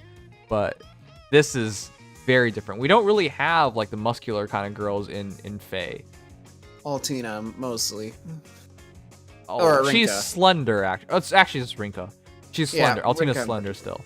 Well, Altina has those abs. You just don't see it though. Yeah, they're not exposed or anything like that. Okay, well, This is true. this is the point. This is exposed. Chat. Them thighs can crush your head. This isn't like, oh, wow, this is going to be a nice nap. No, it's like, oh, my head, it just exploded. That's how her thighs are built. If you just cut this off from the waist side, you couldn't tell whether it's a male or a female because her legs are ginormous. Yeah. I don't think she's really short. It's just like when you're really built, it makes you look smaller than you actually are. She, from the trailer and judging from the trailer, she's actually pretty tall. More than likely. That poor bird just keeps getting... Well, it's just... Nobody's even paying attention to the fact that there's just a giant bird in the background, too. Wait, that's a bird. I didn't even notice it was a bird. Sorry, I was busy looking at the girl. That's what I'm saying. I also really like... Muscular woman versus bird. Also really like how gritty she looks. Like, she's really dirty. Well, it's she has damage. grit on her. Yeah, I know, but... She just looks like she's more comfortable in dirt. Okay, this is sounding weird. Anyways, looking really good. Here's the other art of her. Wait, what the fuck? Special art? That was tiny. Oh, what the... Her... why is it... Alright. Her special art. What do you think, chat? Getting a full shot. It's a full shot of her abs. Look at her abs. It's... The heck? The heck? This is really something. Also from this angle, you can't really tell her thighs are like as muscular. It just looks a lot more normal, but yeah. This girl is really well built. And Absolutely. yeah, this is gonna destroy you. We Oh, won't talk about that. the bird. I don't know. If I were a bird and I had this angle, I'd probably be doing the same thing. Okay, fair enough. Bird has priorities straight. I'll just say that. Yep. That bird knows what it's up to. Yep. Who is this? It's Dagr, our next boss.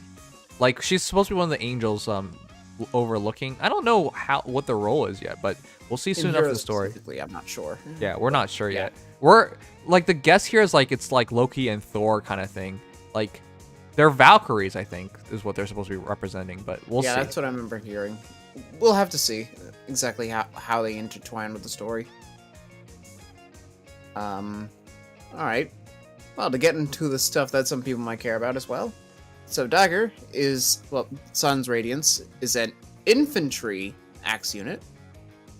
Her general stat line that she's going to be having is around 41 HP, 39 attack, 41 speed, 30 defense, and 25 res. Roughly. which would give her super boons like attack speed, res, HP, defense, super banes. It's not going to be like this when it comes out, but just a general idea. Her signature weapon, her axe, is called Skin Foxy, or yeah, that should be about right. Grant speed +3 and Pathfinder. Pathfinder. We will get into that momentarily. Instead of Kanto. At start of combat, if unit's HP is at or above 25%, very easy, grants attack speed defense res +5, and bonus to attack speed defense res during combat equivalent to the current penalty on each of those stats, ×2. For example, if the unit has a 7 attack penalty to attack, redundant, grants attack +19 for a net bonus of attack +12, calculates each stat bonus independently. Are you telling me this is Omni Unity or something? Yep. Oh my god. Omni Unity, except it doesn't require positioning, it just requires the unit to be remotely healthy. 25%. That is the easiest criteria. That is literally Brave Edelgard levels of criteria. So, yes, it's effectively, because it even has the same stats as Unity, it's like having Unity for every single stat, which, on a speed +3, no less, with Pathfinder, which we will get into momentarily, but from that alone, she is essentially just Fallen Ike with actual stats, but at the cost of disencounter. Ah, true. And of course, Fallen Ike is unconditional, whereas Dagr has something, I guess. It's basically the same. But I have been hit out of, like, for example, when I use Brave Edelgard, there have been a few moments where I got hit out 25% HP. But it's like it's a handful of times in like all my experiences with her. Right. It's relatively negligible, but it can happen. That said, the big thing here is you can't run Unity with Skin Foxy and still be able to run Distant Counter, as opposed to Fallen Ike, who comes with DC on a regular old Unity that doesn't have stats. Actually, yeah, that works out to about the same. Yeah. Well, Unity gets up, if you're hit for like a 7 attack penalty, Unity will grant another 14 on top. Whereas if you're running this, you're only getting 5. You know, as far as the net difference goes between A-slot DC and Chaos Ragnar. Okay. So, reasonably, Ike still hits better Unity stats, but for the stats that aren't affected by that, it'll still go to Dagr. Alright, chat's impatient. They want to know what Pathfinder does. Alright, some give and take on that. But Pathfinder is when an ally moves through the unit space, that space is counted as 0 spaces moved instead of 1.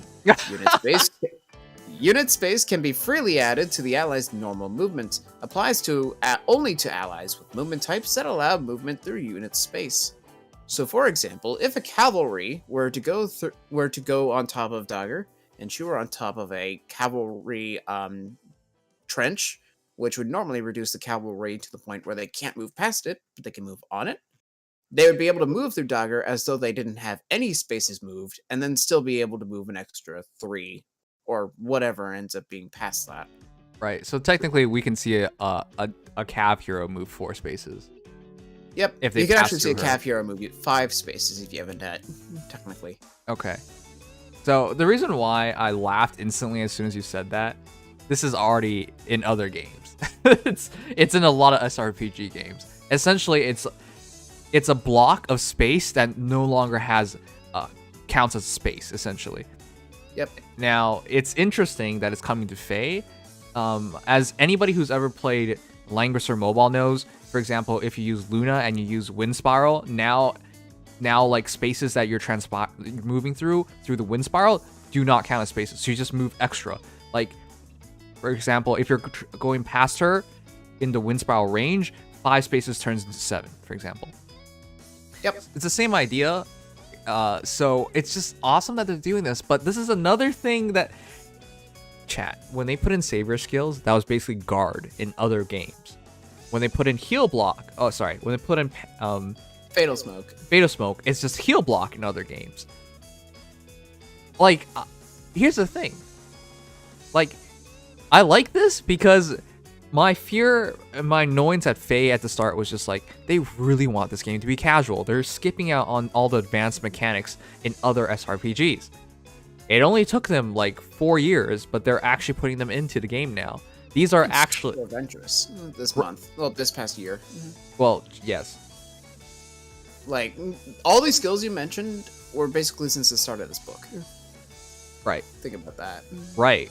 Like, that's why I find it really impressive, because it's finally telling me that they're willing to get over this, let's make a basic Fire Emblem game motif. Like, it's dumb. It's dumb. You can do so much better. They've always limited themselves because they were terrified that, well, maybe people won't buy like actual Fire Emblem games. I think with Three Houses, they know that's not true anymore. But yeah.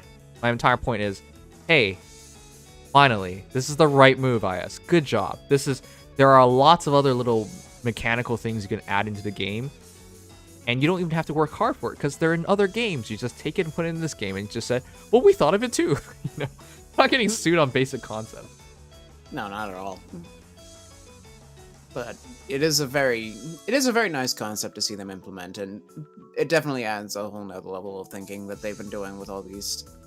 Like, between this and Kanto, there's a lot of interesting new movement opportunities that I'm really liking their implementation of.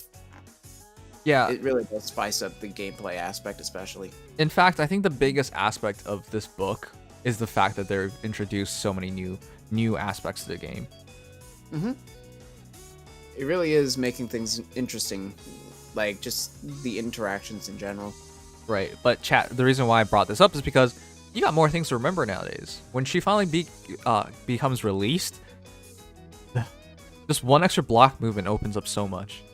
Yep, because effectively, I mean, like, if you want to put it into more simple terms, you could almost think of it as like a future vision that doesn't move Dagr, I guess. So you get to basically swap into her space and then just move normally. Okay, then you're making it too complicated. I'm just saying, if you want to look at it that way, I guess. For example, if you put Self behind her, Self is essentially like moving like Sigurd now, 3 spaces instead of 2. Yeah, only if he moves to her space. If he goes moves around through her, her. Yeah, if he goes around, but yeah. Yeah, so you basically have to use her space in whatever movement pathing you do, but then you'll be able to move further. So you have to basically think about how you're going to make that work to actually maximize its benefits, which is interesting. And of course, one thing that will be funny to see is you can chain these. So if you have multiple daggers in front of each other, then technically you could literally just have somebody warp across the map through Dagr. Yep. Yeah, Kanto would also be able to use it because this just works with any movement. Yep, you could literally move through Dagr with Regan, just go to the other side of the map, repo somebody, and then just move all the way back. Yep, it's ridiculous. All right, but yeah, Pathfinder is a great little idea. We'll see in story soon enough how the AI is going to use it, because I already imagine like there are ideas here.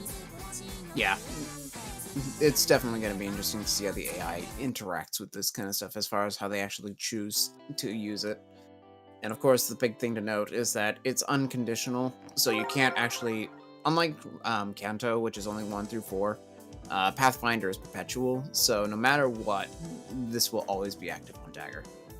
Just keep that in mind. You can't get rid of it. Mm-hmm. Anyways, that makes her even more deadly as a unit because she's like a highway. She increases your speed. Increases your movement. So, all right, very interesting hero. A great change of concepts. When she finally does get released, that's when things really change, though. Yeah. Now, of course, the big thing to note is that she's going to be combat oriented in a certain sense because she's supposed to have all these stats and everything. But reasonably, that's not the worst thing. Reinhardt and you have magic everywhere. Magic is everything and everywhere. I guess, yeah. Yeah, you're not wrong. But yeah, it'll be funny to see if anybody actually in a defense, depending on where this unit ends up, makes a railgun out of just a bunch of this unit, but we'll see. Yep. All right. Anyways, that is Dagr. Very interesting unit. Kind of interested to see how they implement her. All right. Resets in like 10 seconds. Pretty much. I'm pretty sure I'm top 1k, so I might have forgotten to do Tempest Trials during all this, so I hope I'm decent. Oh, it's over. Well, yeah, you had 1 minute. Whoops. Well, I forgot to check if I was where my standings were. What was your score? I don't know. Oh, shit. Well, okay.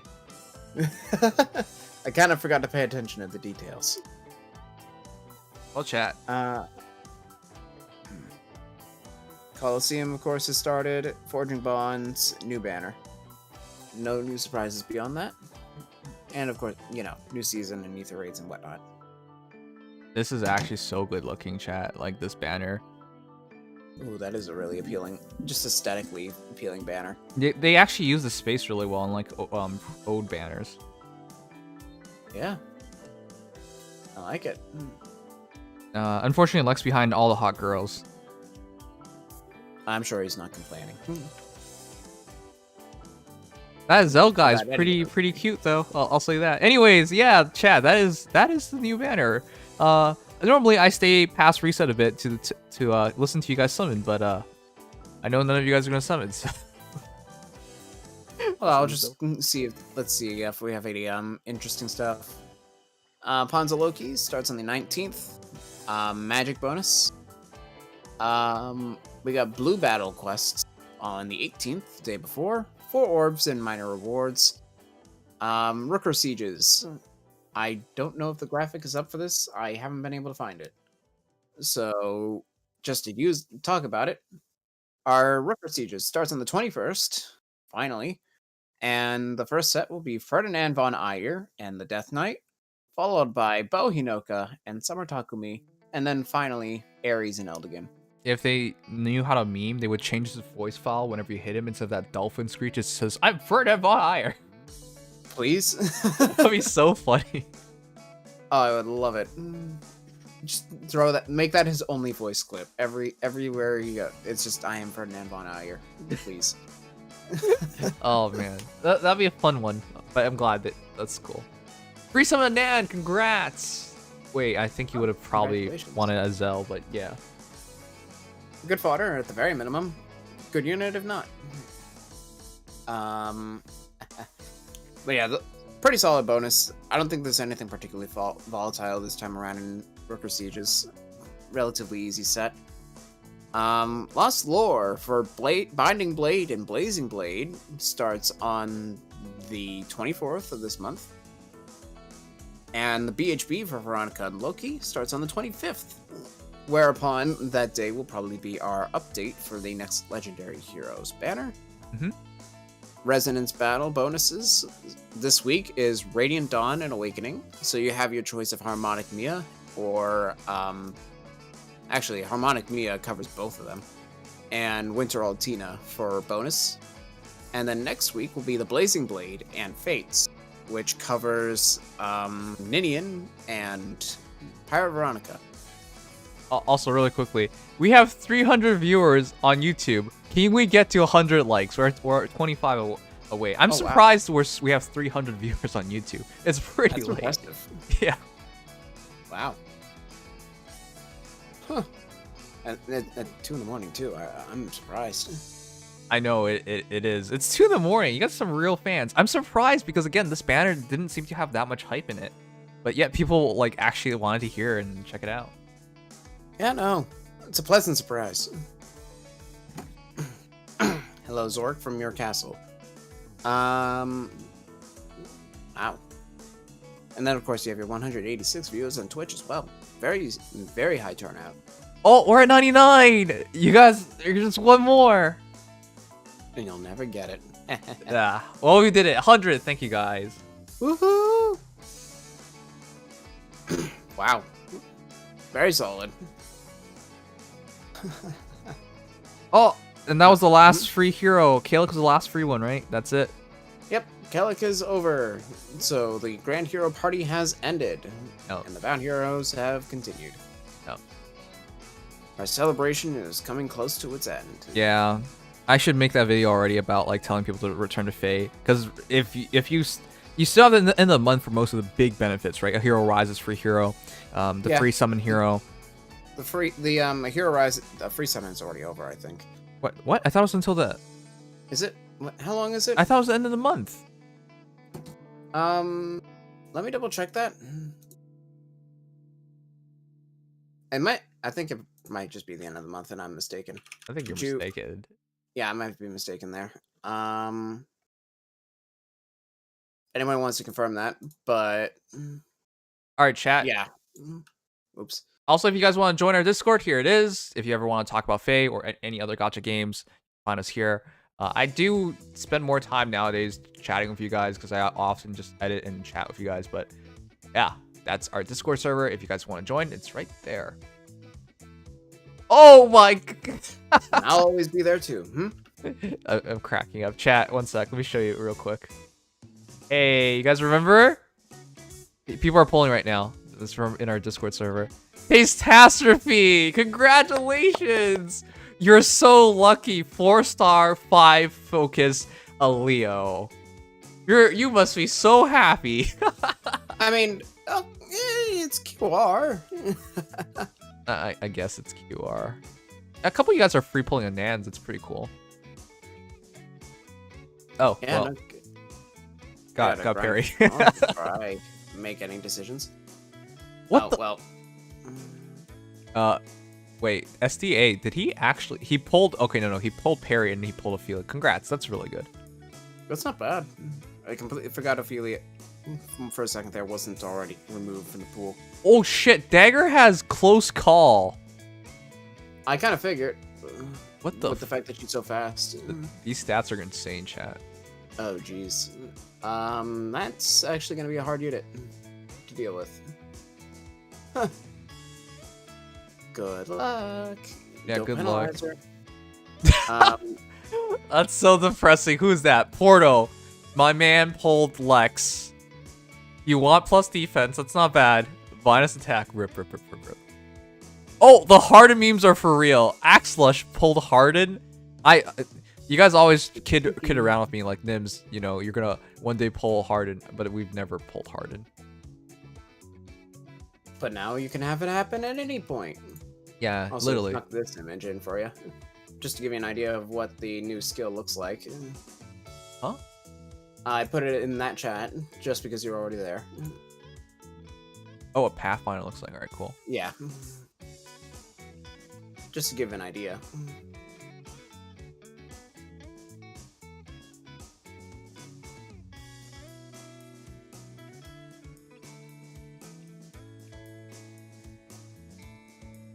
Yeah. So the Pathfinder is on Berkut.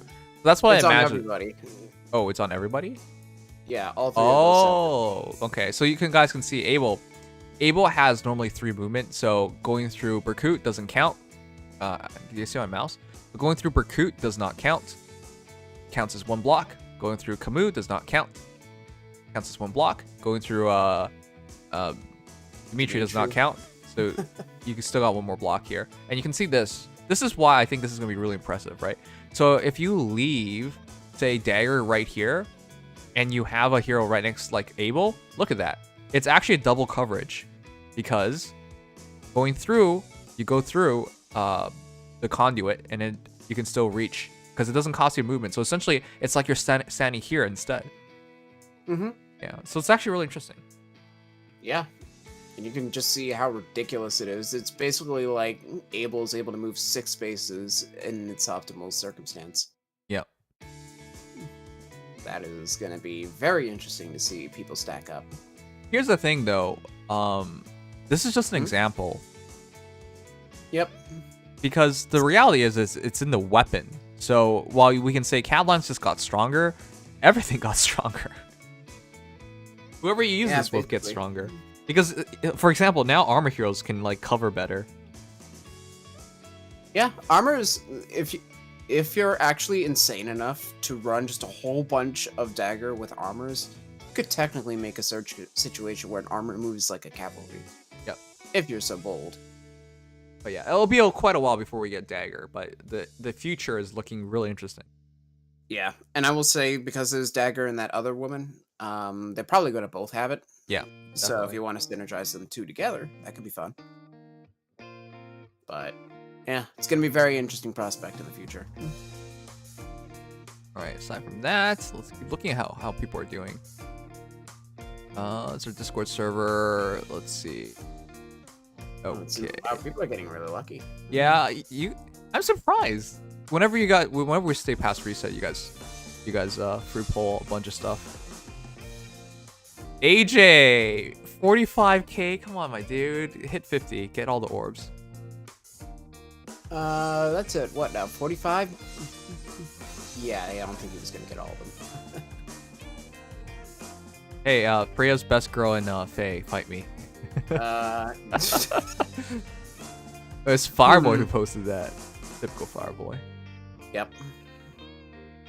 That's propaganda if I've ever seen it. Oh, here's her base art. Oh wow, she looks so good in her base art, chat. Yeah. Oh, that's her smiling portrait. Yeah, Specifically. it looks really good. If you scroll up a little bit, I think there's even a crying portrait. She cries? We're gonna make her cry? Bro. Go on Regan on this one. Oh, like Regan, yeah. Alright. Oh, also we have bad memes. What is this? Never thought I'd fight side by side with Dimitri Stan. What about fighting side by side with Fred? I can do that. Fair enough. Oh, Really? We're doing this? You're just... Yeah, okay. I mean, the short shorts. Who wears short shorts better, guys? Trina or Dagr? Ooh. That is actually a good question.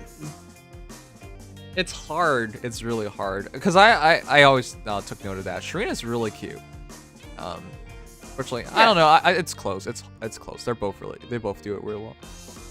I feel like if anything, that's mostly just accentuate an extra thing for Dagr because Sharina, because Dagr already has those abs. It's just kind of a bonus. Yeah. What's this? Oh, poor Valbar. Oh, never mind. It's just 0 times 4. Okay, funny. Well, hey, it's Valbar. It's so funny. Oh, he already has red dual infantry. What a clown. Well then. He actually pulled another Celica. Tassashi pulled another Celica. Wait a minute, this is unit builder.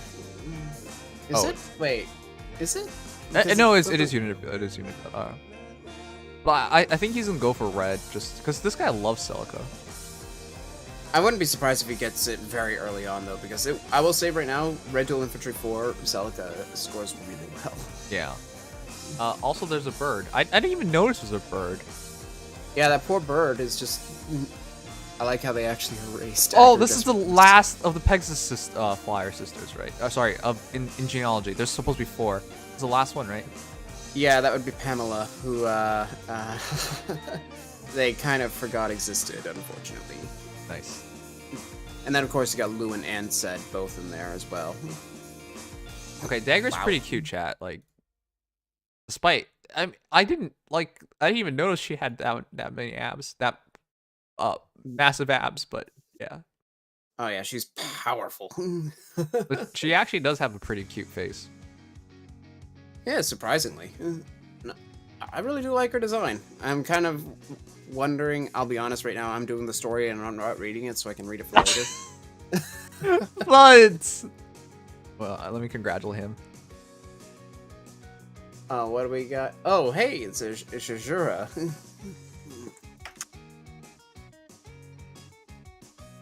Well, I'm gonna see what I can. There. You got Azura. I haven't pulled Azura in years, chat. But look, the new summoning feature is awesome. I love this thing. It's cool. Oh, look. This always cracks me up. People on Tuesdays chat, they just do arena as fast as possible. It's full rank too. Like you don't get to keep it, but it feels good to be like just speed run through arena for a little quick rank. Of course, by the end of it, you won't keep any of it, but still, it's really cool. Keyblade Pillazel, congrats. You like mine? Huh? You like my summoning? Oh, congrats on Reinhardt. Yeah, you totally wanted him. I can't even pull this ring. It's all colorless. Whoa! Rinku pulled Hector. Oh my, look, the 4-star focus stuff, guys, is just so much extra hype in the game. It's such a good boon, honestly.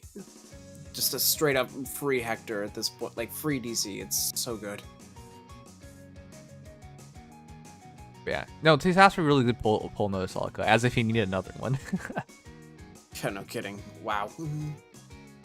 Well, I mean, hey, it's Death Before, I guess. All right, chat, but yeah, that's our Discord server. Oh wow, Carol sucks. He's the one among the worst 5-stars. Yeah, I mean, what can you do? Carol is just vastly outclassed at this point. It sucks, but whatever. He doesn't even have a refine at this point. It's unfortunate. I think he's forgotten about, to be honest. Yeah, I mean, he's gonna be less forgotten about now that people are getting pity broken by him all the time, but I don't know. Hey, Cobalt Chris NA, welcome back to Fire Emblem Heroes. They added 4-star summoning. That's what we were showing you.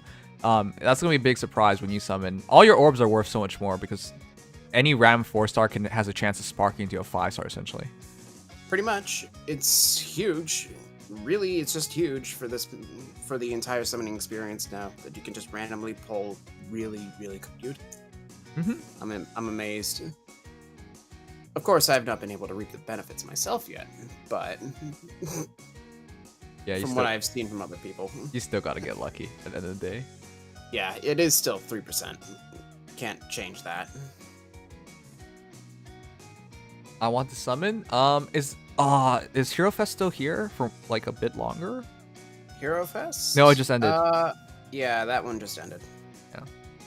All right, if you're summoning, dude, this banner is really worthwhile as well because Ike and Furum both got upgraded. Ike is way better though. This is really worth your orbs because the appearance rates is 6? It's 6 plus 3 on special rate. So in other words, you have like close to 9% of getting like a 5-star off of it. It's huge. Such good rates for some really solid units at the end of it. Yep. But if you can wait, there are going to be better banners. A Hero Rises Voting Gauntlet banner in March is going to be amazing. But yeah, that's like 2 weeks from now. So who really knows? Yeah, no kidding. It's all up in the air at this point. Yeah, we don't even know which heroes will be on it. But yeah, a bunch of good stuff. Anyways, guys, I think that's it for me. If you guys enjoyed, of course, leave a like, subscribe, follow. All that supports the stream. Normally I stay a bit longer, but I'm tired. We already did a 6-hour stream earlier today, so adding another 2.5 hours is good enough for me. Yeah, no kidding.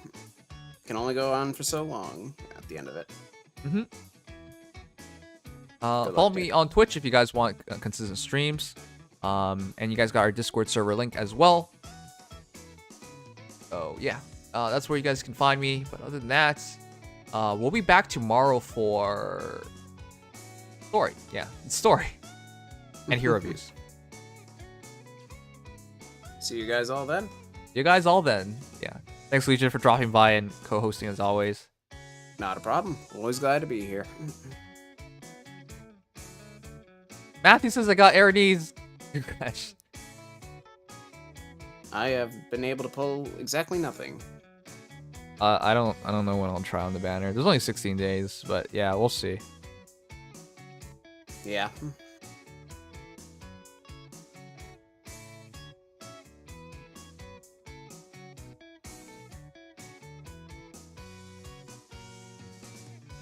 But yeah, everyone take care. I gotta go edit. There's so much stuff to edit for I can only bet. All right, good night, Legion. Have a good night, Nims, and have a good night, everybody. And good luck if you have not already summoned. If you will. All right, good night, everybody. Let's go do the raid on Leaflet, our favorite slime girl. And yeah, I'll see you guys tomorrow.